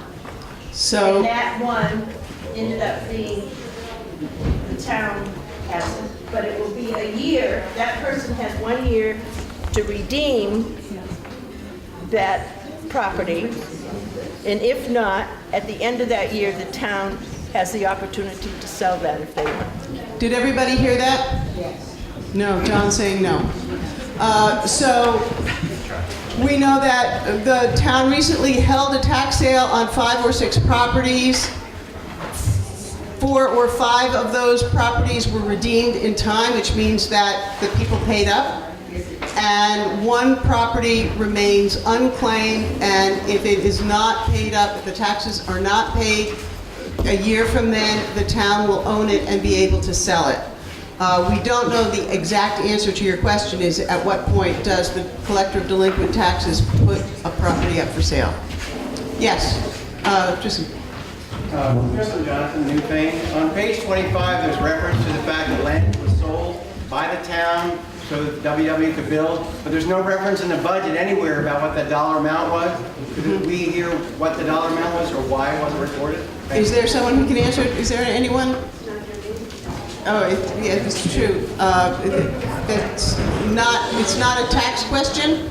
So can you bring that up under other business? Sorry? Can you please bring that up under other business? Yes, I can. Thank you. Yeah, Tom. Tom, there is a report from the collector of delinquent taxes on page 30. I don't think you're getting into the mic. But, so... In any case, I would just like to make the suggestion that the delinquent tax collector make every effort to attend next year's meeting, just in case.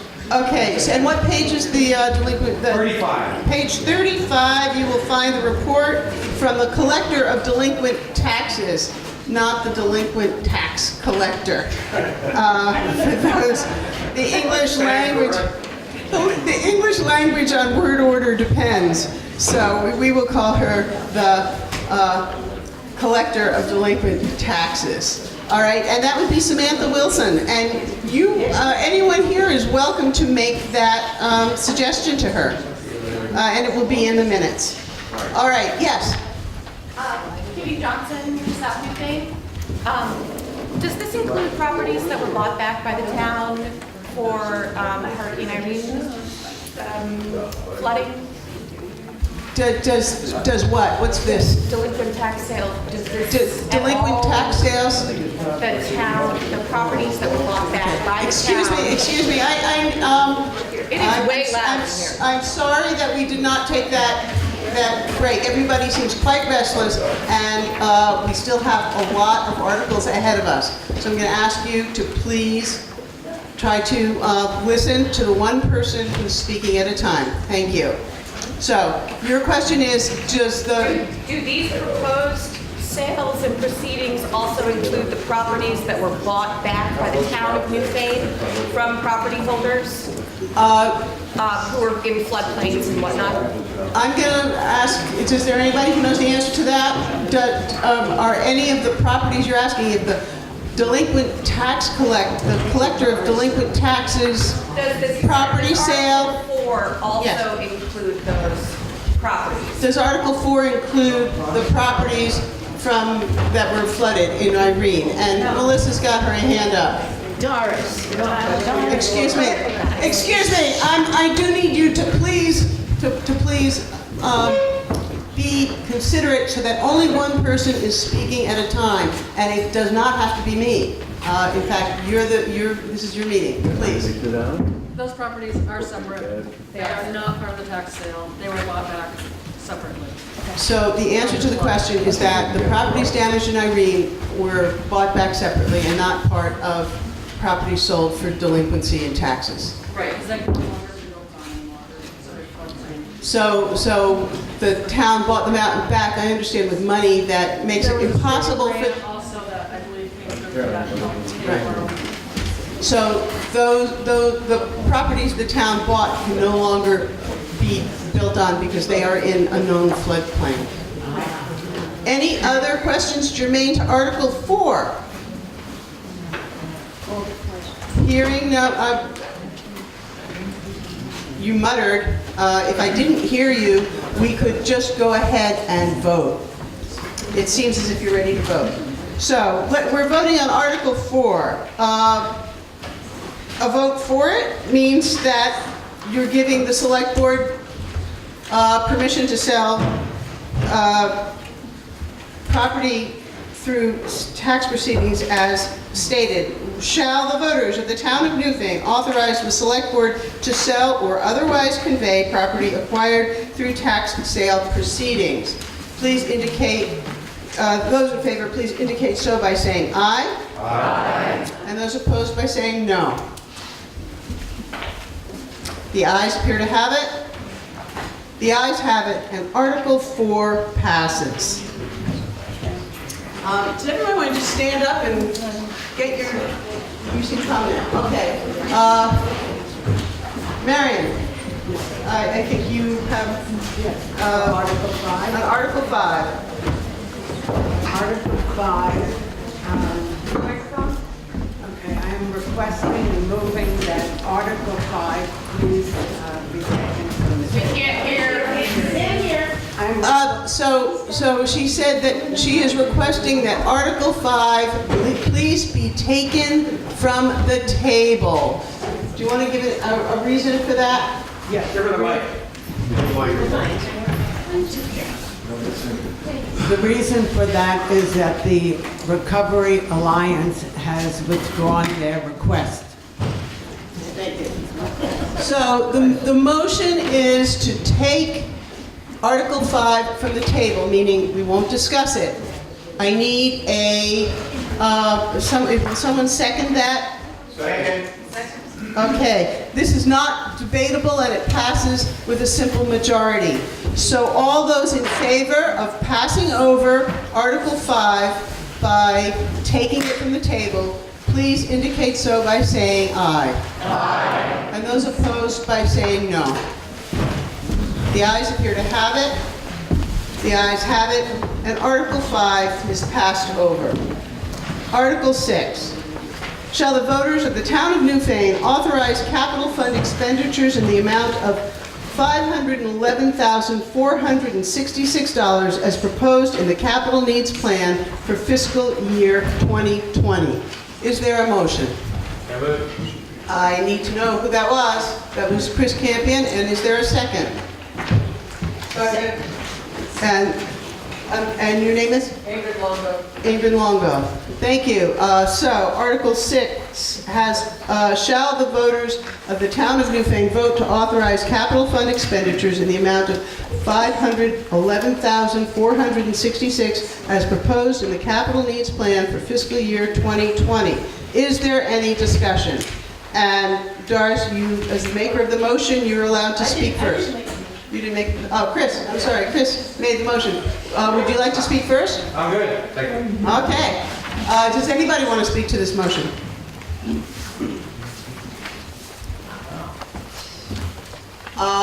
Yes. Where do we find that, the capital fund expenditures? The question is, where do we find the capital fund expenditures in the town report? 15. Page 15, I'm told.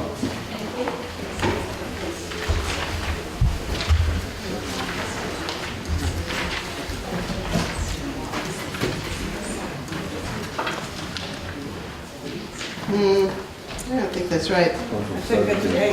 Try 17. 15 and 15. Try 15 and 17. Is there any discussion? Yes. Andy Landenberger, Williamsville. I'm not sure if this is the appropriate time, but I'm just wondering if anything has been included in the budget in terms of the village's urge to implement more traffic calming. This is not germane to this article. Please hold that thought for later. This is a budget issue. Like This is about the, we're talking about the capital needs plans. Okay. All right. Can you tell me when the right time is? I really feel like a knucklehead, but. You're not a knucklehead, you just don't know, which is different.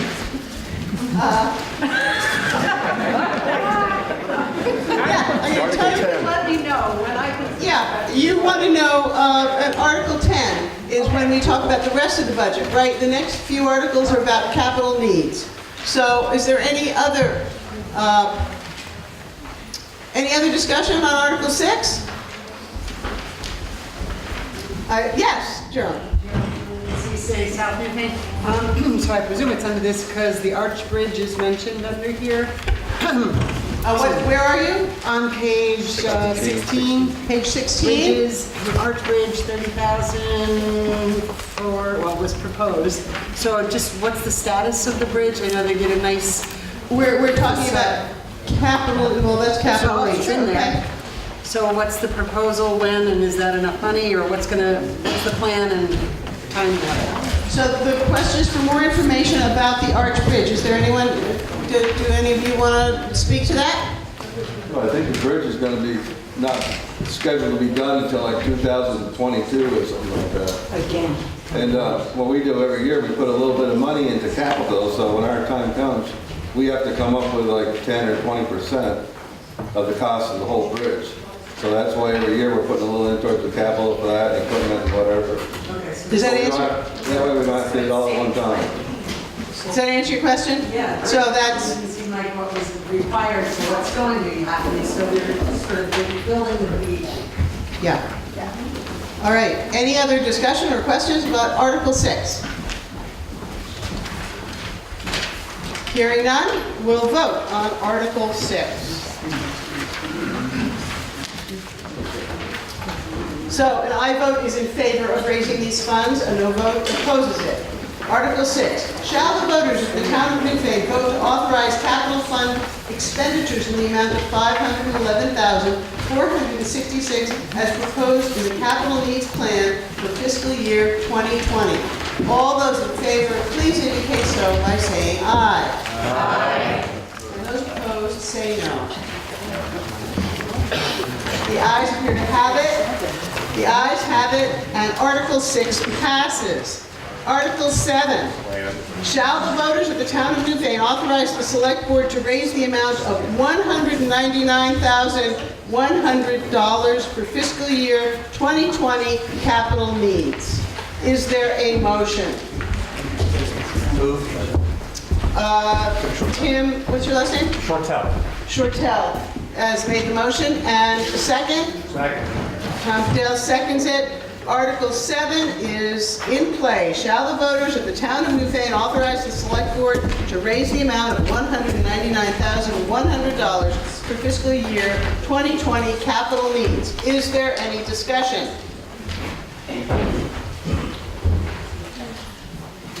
Second. It's been seconded. So I think we're ready to vote. All those in favor are, I'm going to read it again, and you're in favor of spending this amount on capital needs. Article 7, shall the voters of the Town of Newfane authorize the Select Board to raise the amount of $199,100 for fiscal year 2020 capital needs? All those in favor, please indicate so by saying aye. Aye. And those opposed, say no. The ayes appear to have it. The ayes have it, and Article 7 passes. Article 8, shall the voters of the Town of Newfane authorize the Select Board to borrow up to $32,000 for fiscal year 2020 capital needs? Is there a motion? So moved. Myra Faslow has moved it. Is there a second? Second.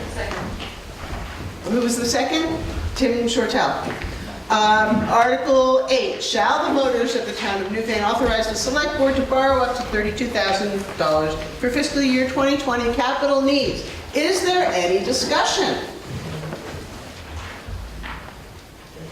Hearing none, I think we're ready for the vote. Those who are in favor of spending $32,000 will, for this purpose, will vote aye. Those opposed will vote no. Article 8, shall the voters of the Town of Newfane authorize the Select Board to borrow up to $32,000 for fiscal year 2020 capital needs? All those in favor, please indicate so by saying aye. Aye. And those opposed by saying no. The ayes appear to have it. The ayes have it, and Article 8 passes. Article 9, shall the voters of the Town of Newfane vote to raise the amount of $100,000 to be added to the Capital Reserve Fund to be solely dedicated to future capital needs? Is there a motion? Yes. Doris Knetchel. Yes. Second. Second. Tim Schaefer. Article 10, Article 9, sorry, Article 9, shall the voters of the town of Newfane vote to raise the amount of $100,000 to be added to the capital reserve fund to be solely dedicated for future capital needs. Is there any discussion? Yes. Could the board tell us is there anything in particular in mind for this, or is this just general stocking it away? So the question is, from Dan DeWalt, is this, does the board have anything in particular in mind for this $100,000, or is the board just socking it away? Is there somebody who wants to answer that?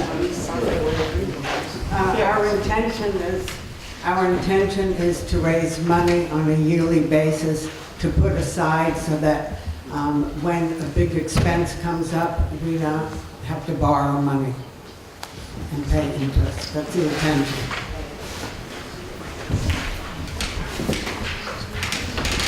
So we're going to go 1, 2, 3. Katie Johnson, South Newfane. How are you proposing to raise that 100,000? The question is how are we proposing to raise that $100,000? Specifically, I assume you have a plan in motion. Yes, we do. A lot of it comes from real estate taxes, from our revenue. Some comes from interest, and some comes from when we take out loans and borrow money. And I would like to ask Melissa Brown, Treasurer, if there's anything else we can add to the answer to that. I think it gives a good breakdown on page 17 of kind of where they're setting aside that money aside. They're trying to do a replacement plan for all the vehicles. Can you hear Melissa? Everybody? No. They're trying to do a replacement plan. Melissa, can you use the mic, please?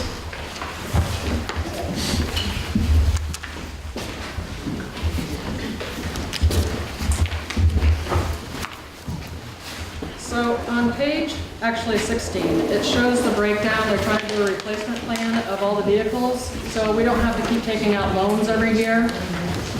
So they're going to set aside a little bit for each truck, and then the life expectancy of them is maybe 10 to 12 years. Hopefully we'll have enough money at that term, or after those 10 years, and then they can just hopefully buy the truck without taking out a big expense or a big loan and paying big interest rates and everything. So the answer is that they're raising this money in order to even out our taxes, is that correct? Even out the taxes and do a replacement plan for the vehicles. A replacement plan and to avoid Taking out big loans. taking out loans and paying interest. Okay. So, thank you. Yeah, I have Chris next, and then Lynn, and then I've got Juliet, and then Kristen. Chris Crockett, Williamsville. Could you tell us the balance in that fund currently? I can't personally, but I can find someone who can. Who knows the balance in our capital campaign fund, or where we can find it in the town report? More or less. Yeah. It's roughly at the end of June 30th, 2018, it's $318,000 approximately. So for those who may not have heard, at the end of June of 2018, it was approximately $300,000. 2017. Yeah. And $317,000. And so every year you add to it, and every year you take from it. If you vote to do that. I mean, you're the ones who vote for this. So I had Lynn Bedell was next. Do you still have a question or a comment? I just wanted some clarification. Again, it's dumb, but I want to make sure I understand. On Article 7, we voted $199,100 to be raised for capital needs. So that's not going into the fund. That's just for current capital needs. Then we voted $32,000 to be borrowed for capital needs. And now we're voting $100,000 to go into the fund. Is that right? That's how it's written, yes. So, okay. And is that a question? Well, It's confusing because we're putting some of it into the fund, some of it we're spending directly. That's what I'm asking. Oh, so there is a question. Okay. On the 32,000, like last year, it was voted on to rent a, to use towards rent for an excavator for the town to use for ditching, and they got a brush cutter on it, so they went back to cut back a lot of the brush along the road and stuff. So I think we didn't spend all of that. So we're anticipating doing it again this summer. They're renting another machine because, we have to do the ditches and all that, that the state's requiring us to do. Plus, we're actually trying to get the brush cut back, so we're trying to do. And that thing's got a brush cutter on the end of it that'll reach out 20-some feet and get up and down the banks with it and down over the banks and give some of the brush cut back away from the roads. No, I wasn't questioning the brush cutter, I was just trying to No, but that's what the understand. 32,000 So, right, the answer is that the 32,000 was for that, and it's for rental. And then there's 100 and some, we voted $199,100 was to come out of the capital fund or something, is that correct? Taxes raised. No, to go into the capital fund. Capital needs. For capital needs, and then there's money to go into, can you explain why you do that? I would like to have Melissa explain this. I am also struggling with this. It is, I trust her totally, and I've been studying it, but I think that Melissa is better prepared to explain it in a way that we can all understand it, more so than if I could. There's a vote of confidence for our town treasurer. Absolutely. Here. You're explaining why there were 3 articles that have to do with the capital fund. Okay, so the first article is the 511,000 roughly that we need for expenses.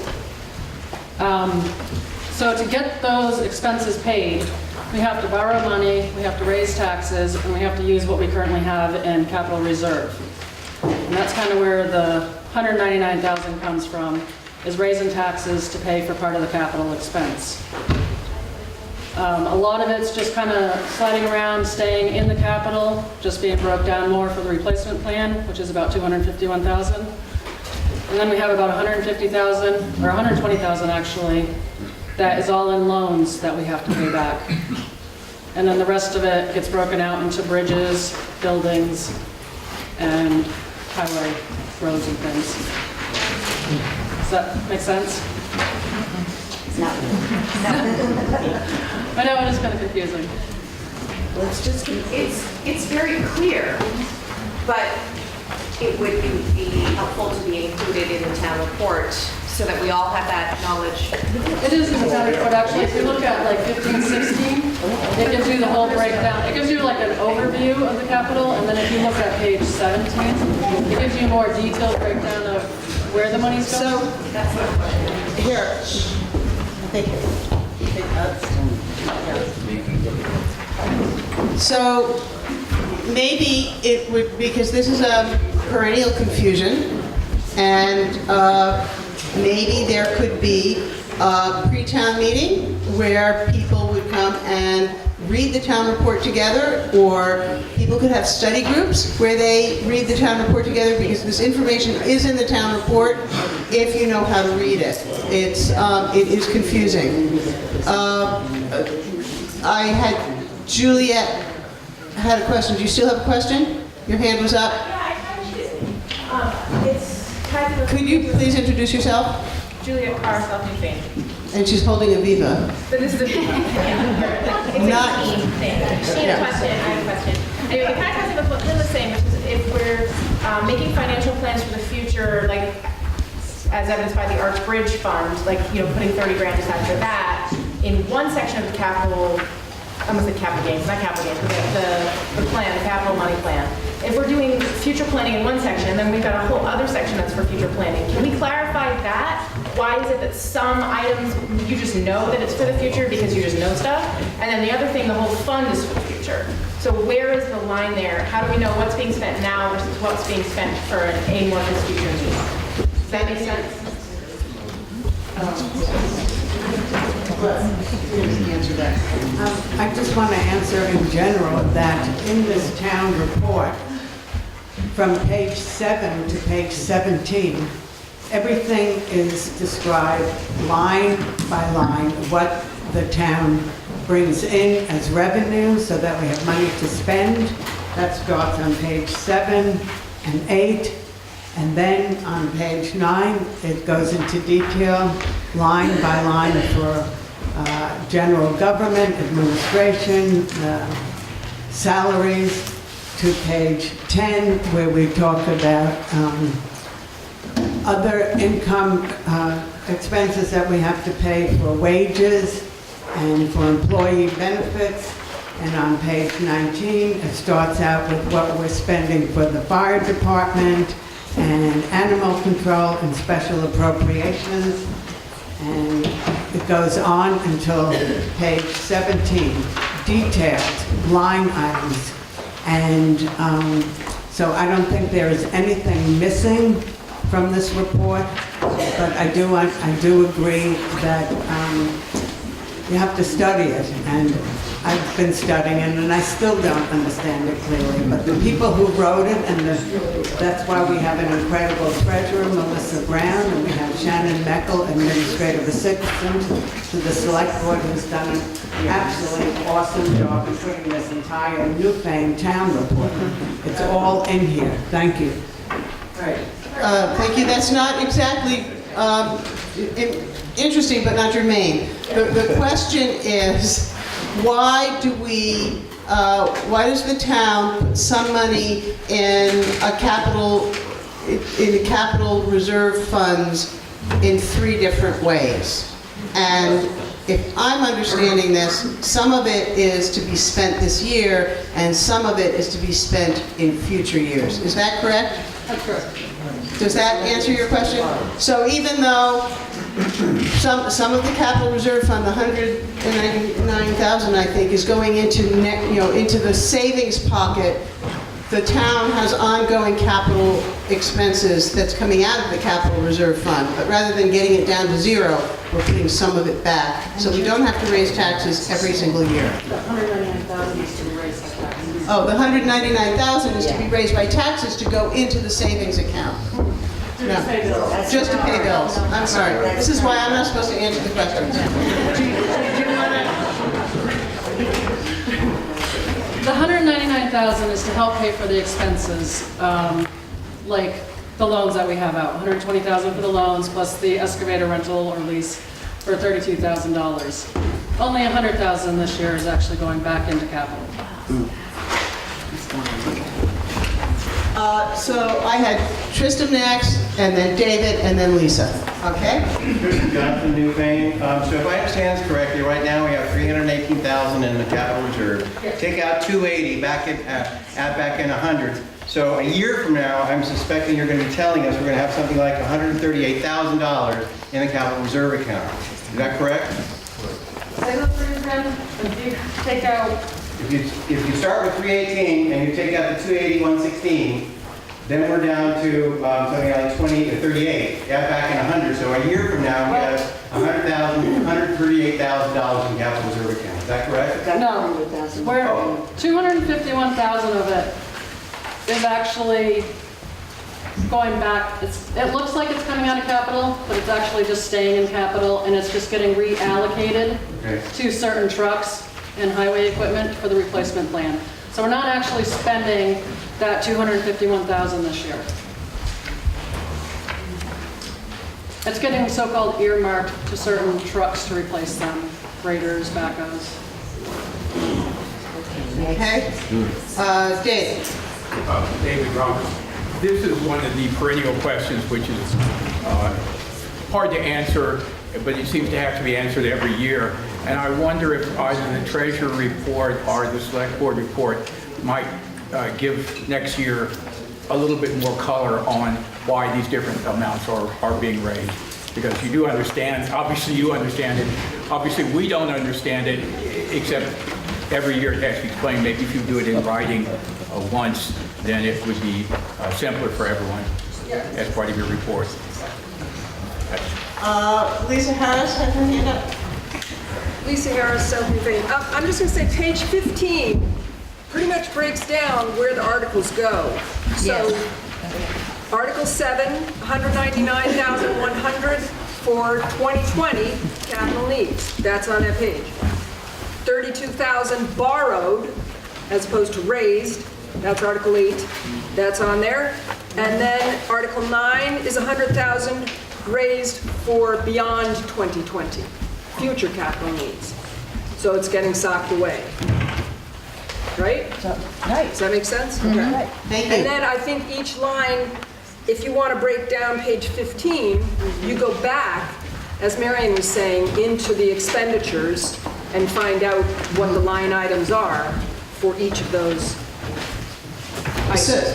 So for those who haven't found it yet, page 15 under sources of funds for the proposed, in the second column, fiscal 2020 proposed, if you go capital reserve funds to be used, borrowing, and taxes to be raised, you come up with the amount that you passed in the previous article, I believe. That's where we are. Good. Yeah. So maybe Lisa Harris, maybe Melissa can ask Lisa Harris to write the proposed report that David Roberts made. That would be community working together. And is there any further discussion? Chris? Chris Anthony, Newfane Village. I think the report or a budget narrative is a great idea. Also, we do have this discussion perennially. A lot of people aren't used to looking at organizational budgets, much less municipal budgets. And so probably would also benefit is come up with a one-page or some description about what you're actually seeing that kind of defines terms and defines how things are. So in addition to kind of the narrative that expresses what decisions are what we're being asked to decide on each year, just basically what you're looking at when you see these different pages and these different line items. Because it's not necessarily intuitive for most people. And if you live in the budget, and you know numbers, it's really clear. I agree. If you live in the budget, you're used to seeing the numbers. It's all pretty self-explanatory. But if you see it once a year, and sometimes you don't necessarily see it until you're sitting down voting on it, it can be really hard to get at. And I'm not volunteering to do that. But thank you for bringing that up, Chris, because it's a perfect opportunity to say that the meetings that the select board has on the first and third Mondays of the month are open to the public. There will be a reorganization meeting on when? This Thursday, so it might not be Mondays anymore. The new select board will change it. But the select board loves company. You can learn a lot by going to their meetings. The budget starts, what, in November? Let me finish, okay? November, December, you can spend your Monday or some nights, evenings, learning all this. And there was something else about it. Which I don't remember anymore, but you're welcome to come and learn all this, and you can actually, because so few people show up, if you show up and speak, you can have tremendous influence in the budget. So there's an incentive. Everybody here is working on our behalf, and you wanted to speak to Article, we're still on Article 9. I want to add to what you're saying, that we have regular select board meetings every first and third Monday of the month throughout the year. We also have a lot of extra meetings that do come up. But budget season starts with the select board at the end of October to the beginning of November.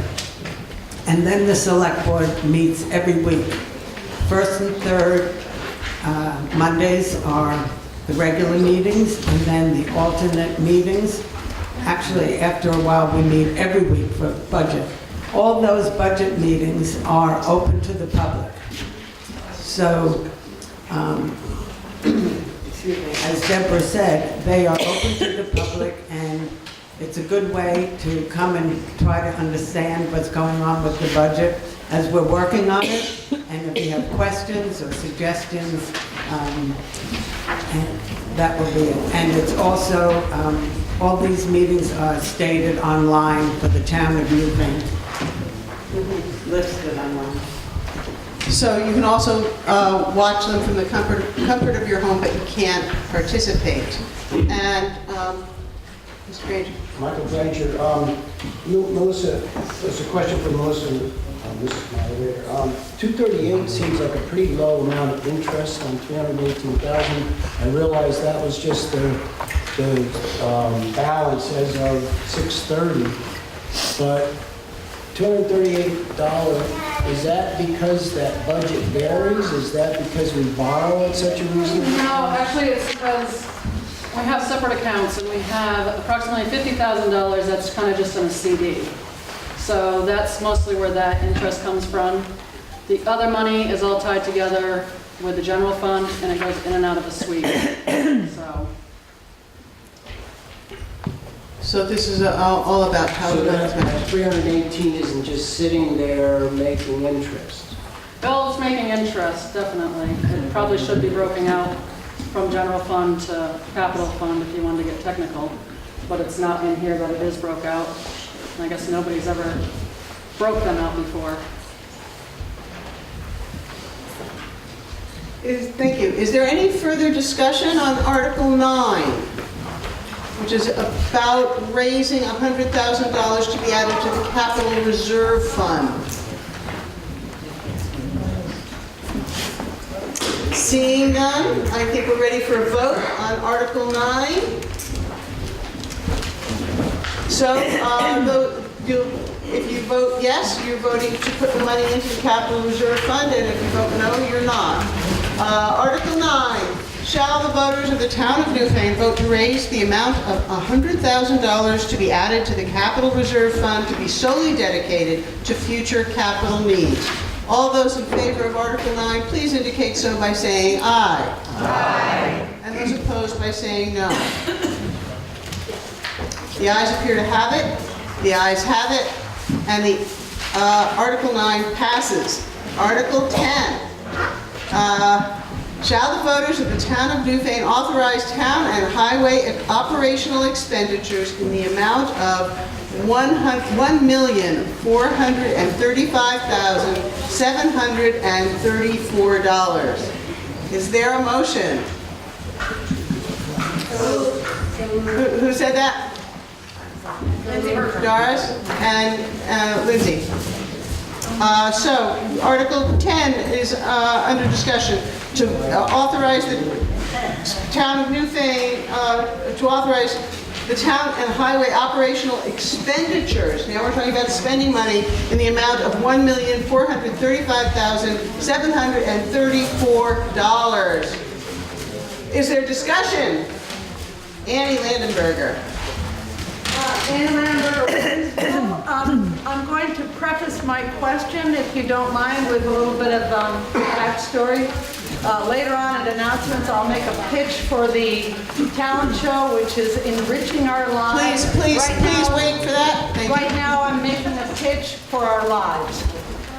So a perennial concern, forgive me, I have notes from which I'm speaking, a perennial concern of many of us in our villages is speeding.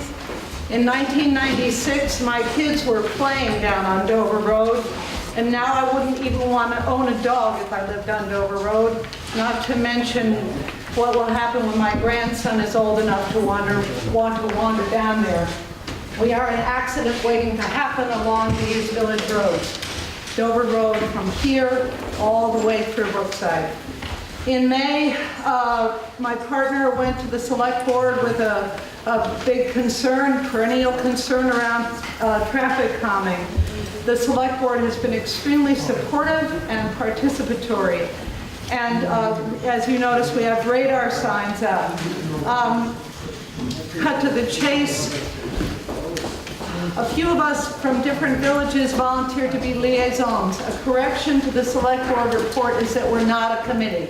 I've spent my entire work life working on committees, and they give me hives. All we want is action and studies, etc. So, Bud Bergman from South Newfane, Jen Stanchfield from Brookside, and I am from Williamsville as a liaison. I have tried to be a good communicator with people through email and front porch forum. Forgive me if I've not been as regular as I'd like to have been, but I'm back in the classroom full-time this semester. And I realize that it takes some time to do the job. We had an open forum on the 14th of October, which was sponsored by the Planning Commission.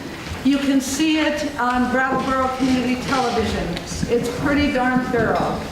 After that, Shelley Huber stepped up as a select board member to help our cause. I have to ask you to make your point about Article 10. Just about there. Okay. So they got a state study going, and the three liaisons got together with Shelley, and here are responses to that state study. Just see me afterwards for a copy if you wish. So there are two things we need to look at. Long-range support of traffic calming and village enhancement, and short range. So my question is there anything in this current budget to support the expense of short range village traffic calming initiatives? And just one little coda to that is that we should all care about this. If we do not address this problem, our property values will go down, your tax base goes down, your population goes down. So it's everybody's problem in our villages. It is not just the problem of those who live on Dover Road and Grimes Hill. That is all. My question is there allocation in this budget for anything regarding traffic calming measures? Thank you. Who can answer that question? Melissa? Oh. It's on page 13. On page 13? Yes. So we're told on page 13. Do you want to give Traffic safety. traffic safety? There's $10,000 proposed. Is there any further discussion on Article 10? Yes. Julian Hawkins, South Newfane. I have a question about something on page 13 as well. It's under road maintenance. It says emergency. Sorry. I'll repeat it. Okay. On page 13, under road maintenance, it says emergency contracted services. Under actual fiscal year 2018, it says $295,584. Could someone tell me where I can learn more about this in the report on what those emergency services were and why it was so high in 2018 and why there's nothing budgeted for 19 and 20? Okay, her question is about emergency contracted services on page 13. It's about the third item down. And in fiscal year 2018, the town spent $295,584.53. And there's nothing budgeted for 19 or 20. And the question is, what was that money spent on? Emergency flood work. Emergency flood work is the answer. Is there a place in the budget where that would have shown up, that line item? No, I wouldn't think it would be because it's like emergency, so I mean, when it hits, you don't know how it's going to cost. And then we go do it, and then we get reimbursed from the state, like from FEMA and them different organizations. So, I mean, that's why it's in there. The town paid it out, but then they get it back. So the money went out because it was emergency flooding, and the town will get at least some of it or all of it back from FEMA. 90% comes back from FEMA. Okay, that's good. All right, yes, Dave. Just to follow up on that question, where does it come back in terms of the account? Where does it come back in terms of the account? Is there a place, it's under revenues, where we see that money from FEMA? It hasn't come back yet, is the answer. So it's not in the budget yet. Maybe 2 years. It may be 2 years. Kim. Kim Friedman, South Newfane. Thank you so much to the Select Board for all of the hard work that goes into preparing the report and maintaining our town infrastructure. And Missy, I don't know if this is to you, but this is the clearest format of the budget that I've seen in 26 town reports, so thank you for that.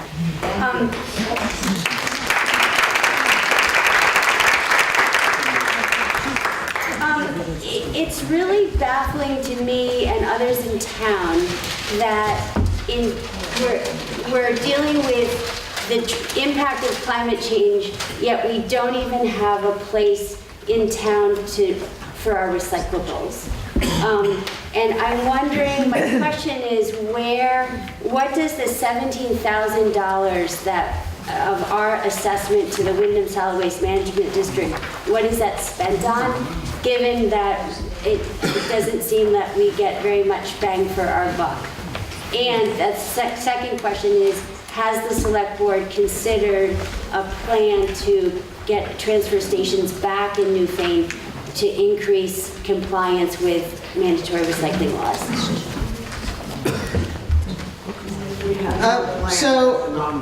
I'm just wondering if either, Page 12.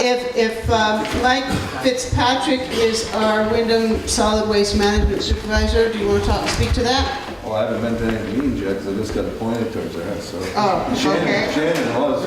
Shannon has been, and if there's no objection, we can let Shannon speak. She's not a resident of Newfane, but she's worked for us. So, hearing no objection, Shannon, if you would explain what's going on. Yeah. There you go. You gotta hold it pretty close. Okay. I served as representative for this past year.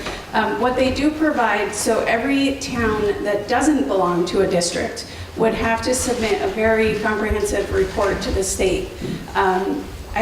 Nothing against the select board, but I don't think they have the knowledge and the background to be able to do that. So Wyndham Solid Waste does that for us as part of being a member. They also, although inconvenient for Newfane, provide the recycling bins in Brattleboro for you. If we didn't belong, we would obviously have to have them here in some form. Also, towns are required to hold 4 hazardous waste removal if they don't belong to the district. There's 4 a year that they would have to hold. And each one of those costs about $10,000. So if the town had to do that on their own, that would be much more than the appropriation that we currently do. Thank you. Does that answer your question?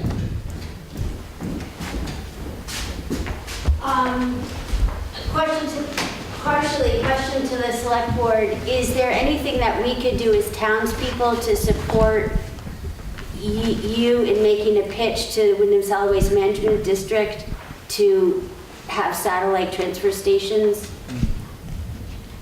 Well, I think the district's done away with all of that. They don't have none of their own containers or nothing like that anymore anyways. And it almost seems like after last year when we had the same discussion, something like this, I think we took it, didn't we put a vote out or something like that? And it came back, most of the town wanted to leave it the way it is. So that's why we didn't go any further with it. It was a survey, not a vote, but the survey came back that way. Yeah, that's true. Yeah. I've got Tristan and then Brenda. Thank you, Tristan Johnson, Newfane. Yeah, a study was done last year of surrounding communities who have a recycling, pardon me, let's speak up here. There was a study done last year of surrounding communities that have recycling programs. It was pretty detailed. It offered cost assessments and alternatives for how to move forward. The select board or the town has a copy, a multiple copy of that report. It might be a good thing to bring out to continue that conversation. Thank you. Thank you. Brenda? Brenda Siegel, Newfane, and I just wanted to say that what I remember is that it was like 51% it wasn't a high majority that didn't want those recycling bins in our community. So I want to be really clear when we're talking about it that we're saying that maybe there weren't enough people who filled out the surveys or maybe there were other issues, but I think there's a lot of us that do care about climate change and do want to see some measures taken on that front in our community. I'm just going to point out that on page 23, the list of the town officers, we have a town energy coordinator and the position is vacant. And it might be a place for some activism on climate change, which could include the recycling issue. Yes? Chris Anthony, Newfane Village. The recycling world has changed dramatically with the Chinese decision not to take our trash anymore. And part of the problem, of course, has been we've moved more and more towards a single stream and dirtier recycling. Remember when we first started recycling in the 90s, you were asked to diligently wash everything out before you put it in your bins, and it kind of supported a domestic. It kind of penciled out domestically, but then we just got lazy and things got dirtier and dirtier and dirtier. And so here we find ourselves with other countries not wanting to take our crap. And so it may be time to have the solid waste district kind of come back and explain what the current dynamics are and also what their economic dynamics are, because I'm sure it's changed even in the last 2 years since we were really having this robust discussion, just to kind of see what the current realities are and what we can do as a community. And because I would love to have, I schlep my monthly load that I haul. It would be nice to have something locally. I suspect more stuff is probably getting burned or dumped because we made it really inconvenient. But it is probably time to have that conversation again. Is there any more conversation about Article 10, which is about authorizing the town and highway operational expenditures of $1,435,734?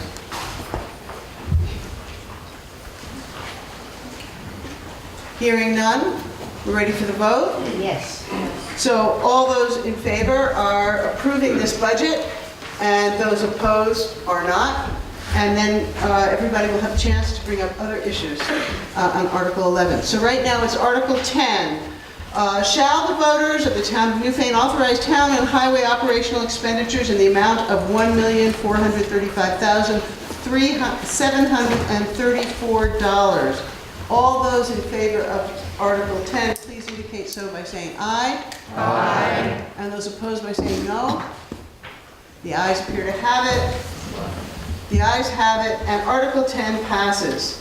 Article 11 is to transact any other business that may legally come before the town, and I just have to remind you that this is all non-binding business since it has not been warned. So, Annie.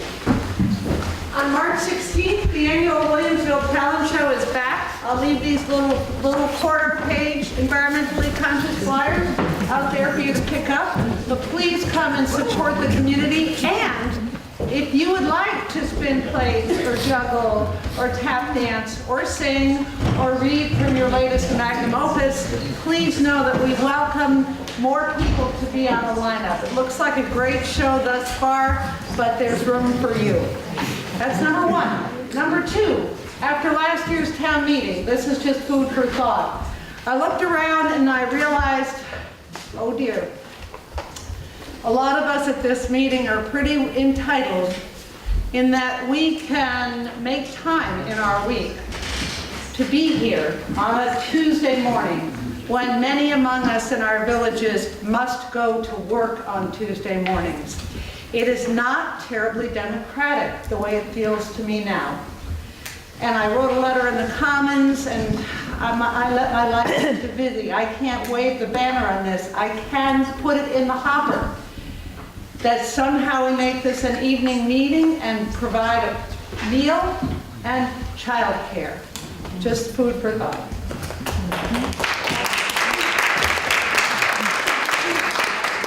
I'd like to add to that anyone interested in how to go about making town meeting more vibrant, and it could start by reading All Those in Favor. It's a great short little book. And the woman who has written it is the moderator in Middlesex, and they have a very vibrant town meeting. Kim. Kim Friedman, South Newfane. 11 of us from 7 towns have come together and started a new initiative called West River Valley 100% renewable. And we are modeling this on a project in Connecticut, and we've teamed up with the National Sierra Club Ready for 100 campaign. And the folks from Newfane on the core team include Margaret Wimberger, David Cotton, Mike Wiggum, Jack Fredericks, and myself, and then there are folks from other towns. And we are taking the bold step of setting a vision of making the West River Valley 100% renewable within the decade. Wow. So if you are interested in being part of our core team, we meet the third Wednesday of every month, started in January from 5 to 7 p.m. You can just, we meet at Grace Cottage. You can talk to Margaret. Margaret, will you wave your arm? Margaret, me, I don't think David's here. I think we're the only two members of the core team. And we have an exciting vision and are not waiting for the state or the federal government to do what needs to be done to combat climate change. Good.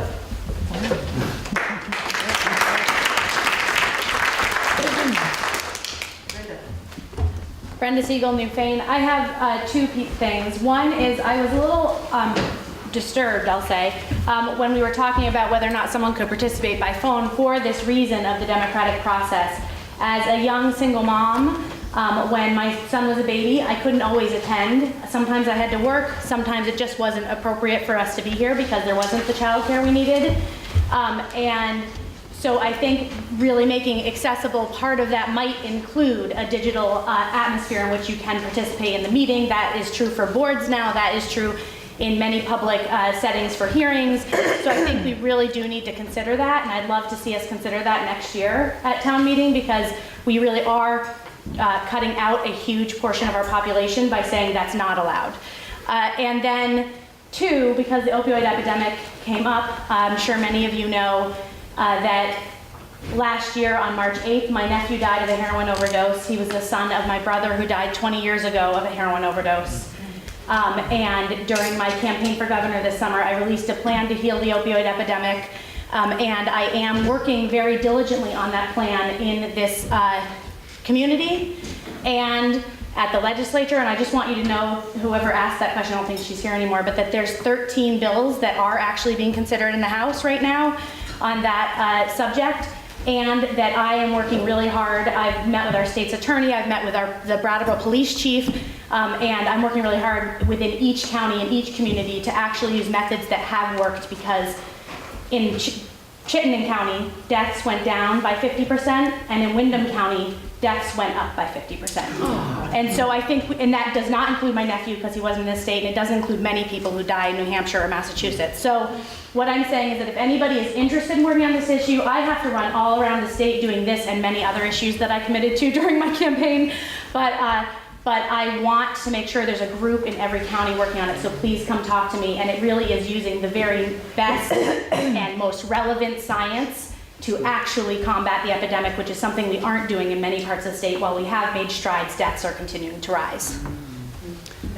Thank you. I would like to just make yet another plug for all those in favor, where Middlesex does have allowances for electronic participation, as does this formidable book. Whatever is done has to be fair, impartial, and inclusive. And we have Wi-Fi in this building, so, and in the Grange Hall, I believe. It is possible. It would take a group of people interested enough to come up with how that would happen in Newfane, and then it would have to be voted on by this assembly. There's no Wi-Fi in Newfane? Yes. It doesn't matter. I'm just putting that out. I really think that that little book is a great way to start. Last time I'll plug for it. I promise. Yes. Phoebe Connolly, Newfane. I just wanted to remind people about the importance of first clarify dual relationship here. I work at Leland and Gray. I'm an educator, and I live in Newfane.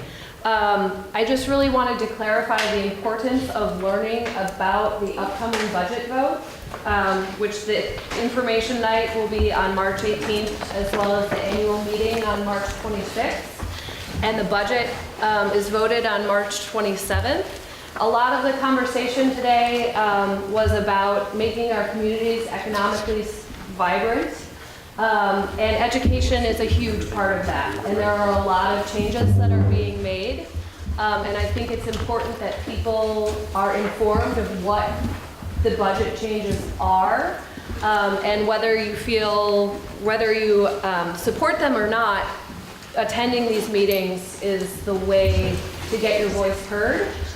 Because if we want to make our communities vibrant, education is a big part of this.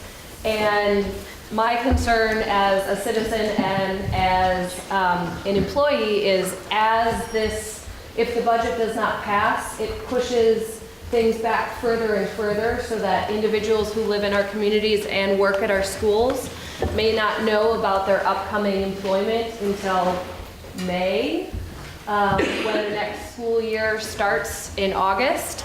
So the changes in education are impacting the citizens both as employees and as parents. And knowing this information sooner versus later keeps employees living in our communities, which is something that we want to do. So make sure to attend the information meeting and get your questions answered, express your concerns, and vote on the budget. Thank you. Katie Johnson, South Newfane. I'd like to thank the town road crew for all of their hard work in the past year and all of the beautiful new signage all over town. I haven't seen trucks up against the covered bridge not knowing where to go since all of the new signage has gone in, and that's an incredible improvement.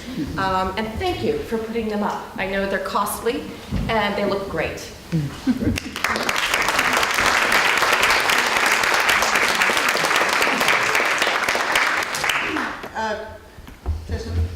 Thank you, Tristan Johnson, Newfane. I have a question and a suggestion. First is, where did the money show up that was the result of the sale of town property to WW? I didn't see that in the budget. Does that amount exist somewhere that we all know what that transaction was? Next year's. He says it'll be on next year's budget. It happened after this year. I kind of expected that. The second, my suggestion is, I have no idea why the town donates over $90,000 a year to various organizations. I don't know what the guidelines are. I don't know what the criteria is other than presenting. So I'd like to know next year when you do the report, what is the criteria you use to decide that we're giving $90,000 away under these guidelines? Thank you. Thank you. Tom, and then Just a question. Are town meeting times mandated by the state, or is there some fluidity? There is some fluidity. It passed, I don't know, 10 years ago. Town meeting can now take place on Saturday or Monday or Tuesday. All Australian ballots happen on Tuesday.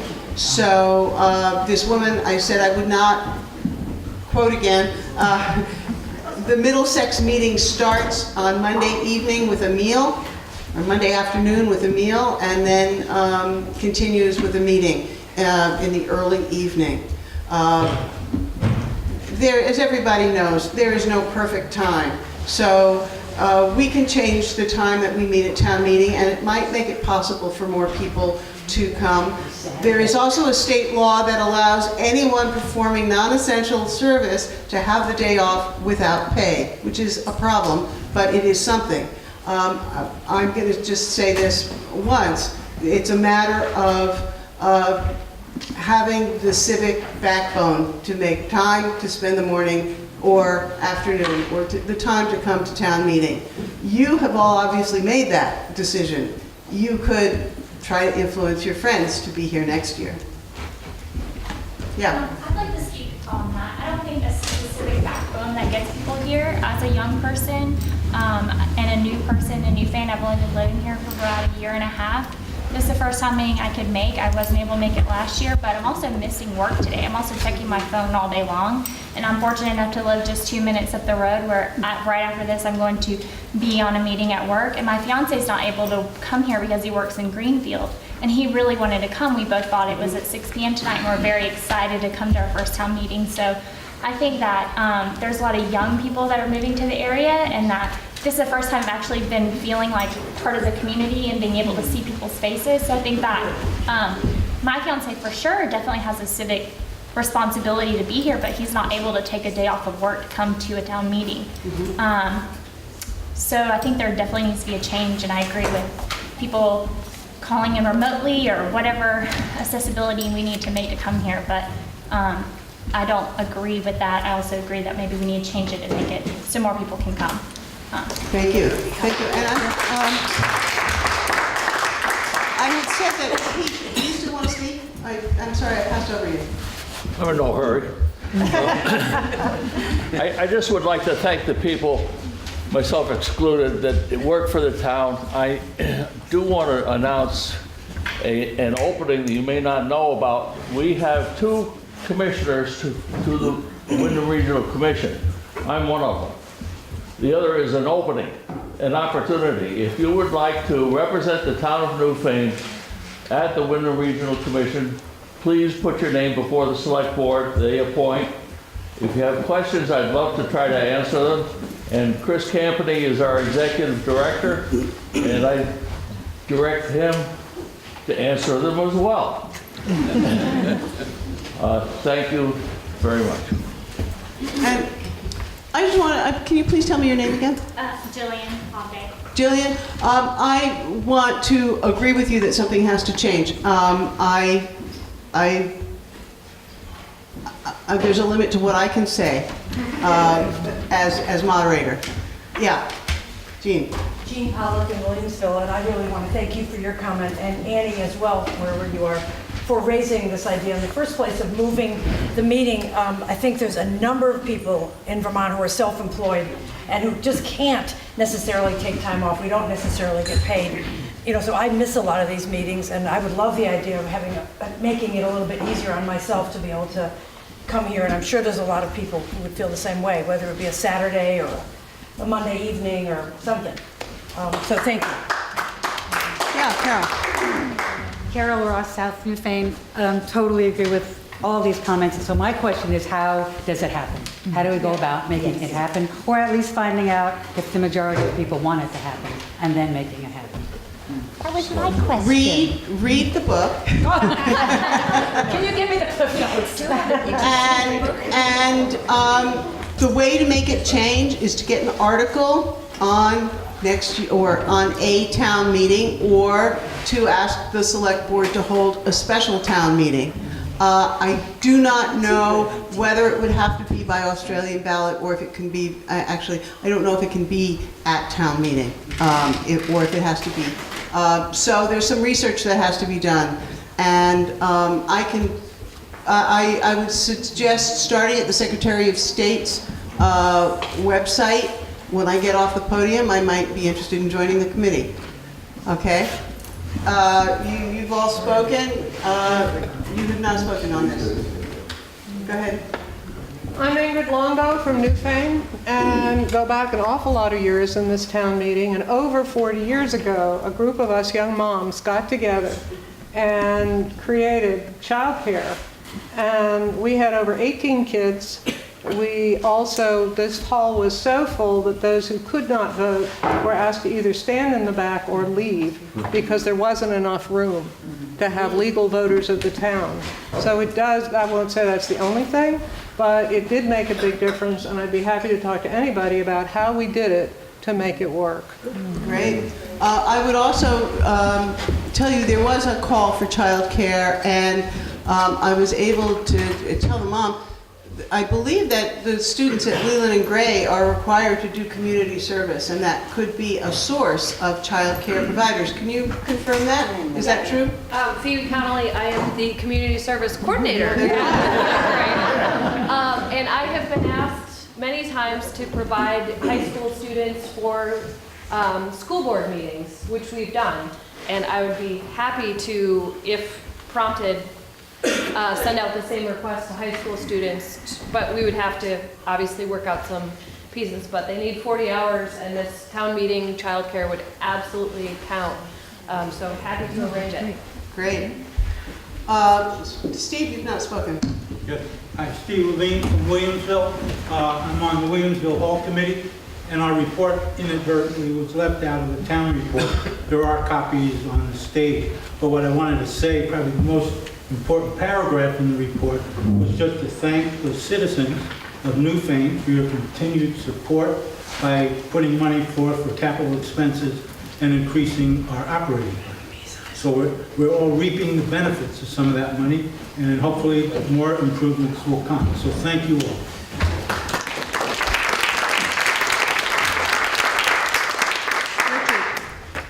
Richard Foy, South Newfane. Nearly got rammed in the covered bridge coming here by a New Hampshire car. And I have spoken to the road crew about putting either a stop sign on this end of the covered bridge or removing the one on the other end. They said that I needed to call the Department of Transportation, which I did. They said that I needed to talk to the Selectboard. So I'm bringing it up. The other direction coming this way, you have a sight line through the bridge before you go in. Going this way, you don't. Anybody that's been through it before knows there's a stop sign on the other side, so they just fly in there with impunity. And there's always a little ice slip on the right side of the road at this time of the year. So the New Hampshire car had to go into the snowdrift, fortunately. Just a suggestion, either take down the one stop sign or put one on this end of the bridge instead. Gentlemen, Thank you. Marty Cohn from Newfane. I would just like to first acknowledge BCTV. One of the things that we have here in Vermont, as well as across the country, is public access television, which allows us to not only see these meetings, but also the proceedings at the Selectboard as well. Unfortunately, this year, funding for public access television is being threatened at a national level. We have a representative in terms of Welsh who is on the right committee in terms of looking at the FCC. But one of the things that, if you all could take a gander at BCTV, there's a way for you to help sign a petition to maintain and fund public access television, because this is really the best way for us to learn about what's going on in terms of government. And this is something that unfortunately is being threatened. I want to acknowledge that BCTV in 1975 was the first public access television station in Vermont. And right now, if the change goes through on FCC, we are under threat of actually seeing BCTV close. And that could happen as soon as the FCC rules on it. So we really need to get involved if we want to keep public access television coming. Thank you very much.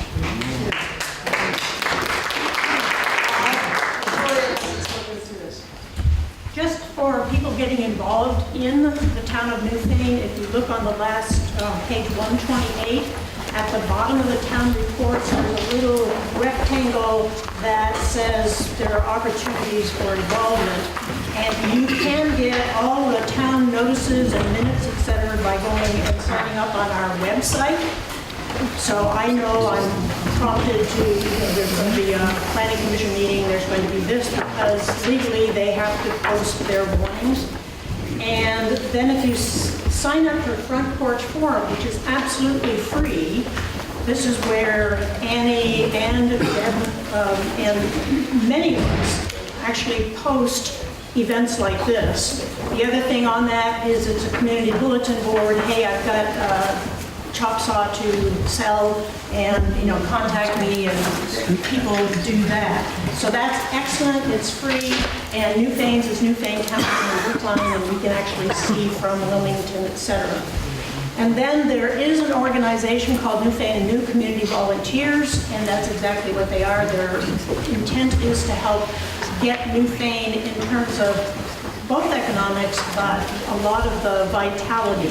They provide the concerts on the Common in the summers, and they do Winterfest. They do the lighting on the Commons in Newfane, and we need people who would just come in. You can come in and get on the board. You can also come in and just say, I'm willing to put the lights up. So it doesn't have to be a total commitment. And one thing I thought about before today's meeting, and Steve reminded me of it, we really should have information for the Williamsville Hall. They have a website, they have information, and quite a bit of it doesn't get out to the rest of the community. But if we could sign up for that, and if somebody has that information and could get it to the rest of us, we could add this next year. But they're great opportunities to help serve in Newfane. Is there anyone who hasn't spoken the first time? Dan? I just want to say, I'm the founder of Restorative Community Justice in Southern Vermont, in the town of Newfane. The second year has given us $1,000. So I just wanted to let you know that what we do are two things. We train people to do restorative circles and restorative practices, and we also offer conflict resolution. And this is all free of charge. So if you find yourself in conflict, then you don't have to be in Newfane. At your workplace, within your family, with your neighbors, serious conflict, minor conflict, don't hesitate to contact us. We can offer conflict resolution through restorative practices. And it can be found at rcjsb.org, or you can just call me and I'm in the book. Anyone else? Joyce? I just wanted to say thank you for supporting the sixth graders for their Montreal trip. And I wanted also to thank people that drop bottles off at the bottle shed. We do have a problem that shows the sign of the times that our bottle shed gets raided right on a regular basis. Yeah. But thank you very much for supporting today. And there's plenty of stuff. If anybody wants to take a bag or something, give us a donation. And there is still coffee and hot water. Doris? Since 2007, the town's been fortunate to have a wonderful administrative assistant in Shannon Meckel.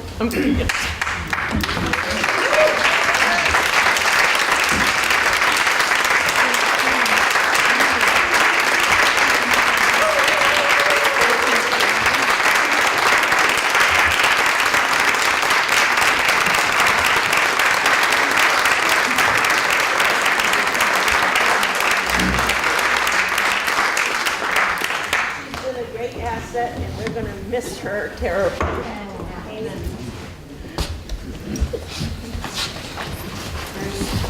Those of you who are interested in changing the town meeting time, I would recommend that you start to use Front Porch Forum and coalesce.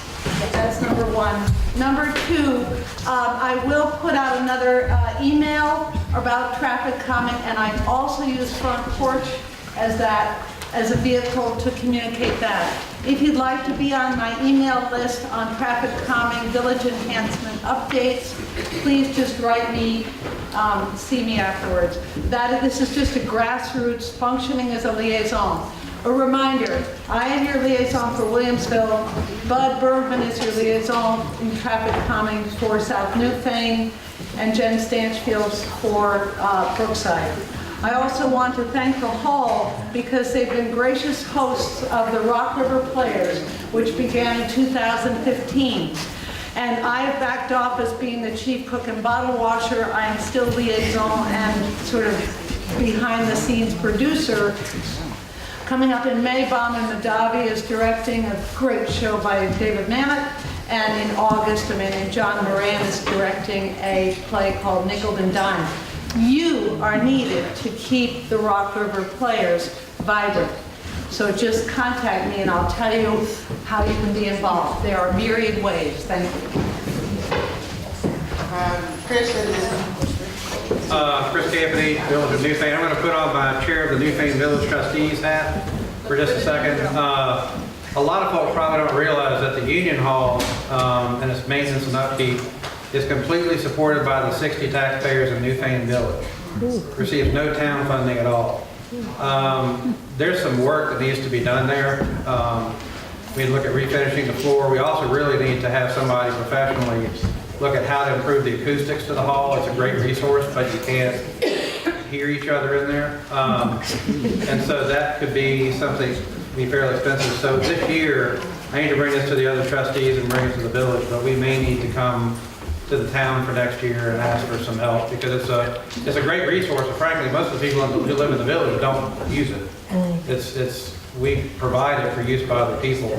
The rentals and other things like that, I can assure you they do not pay for the upkeep and maintenance of the building. But we would like to see it used much more, and I think the town as a whole would like to see it used a lot more. So I just wanted to put that out there. This isn't a woe is us or woe is me or anything. And like I said, the other trustees and the village people may not be, we'll have a conversation, but a lot of people just don't realize that it's just left of the 60 of us to keep that thing going. Steve? I just wanted to say that there is a list. If someone has trouble getting up and down the stairs, I found someone this morning who I thought would know everything about the building, and they had no idea that we do have a lift and elevator to get you up and down.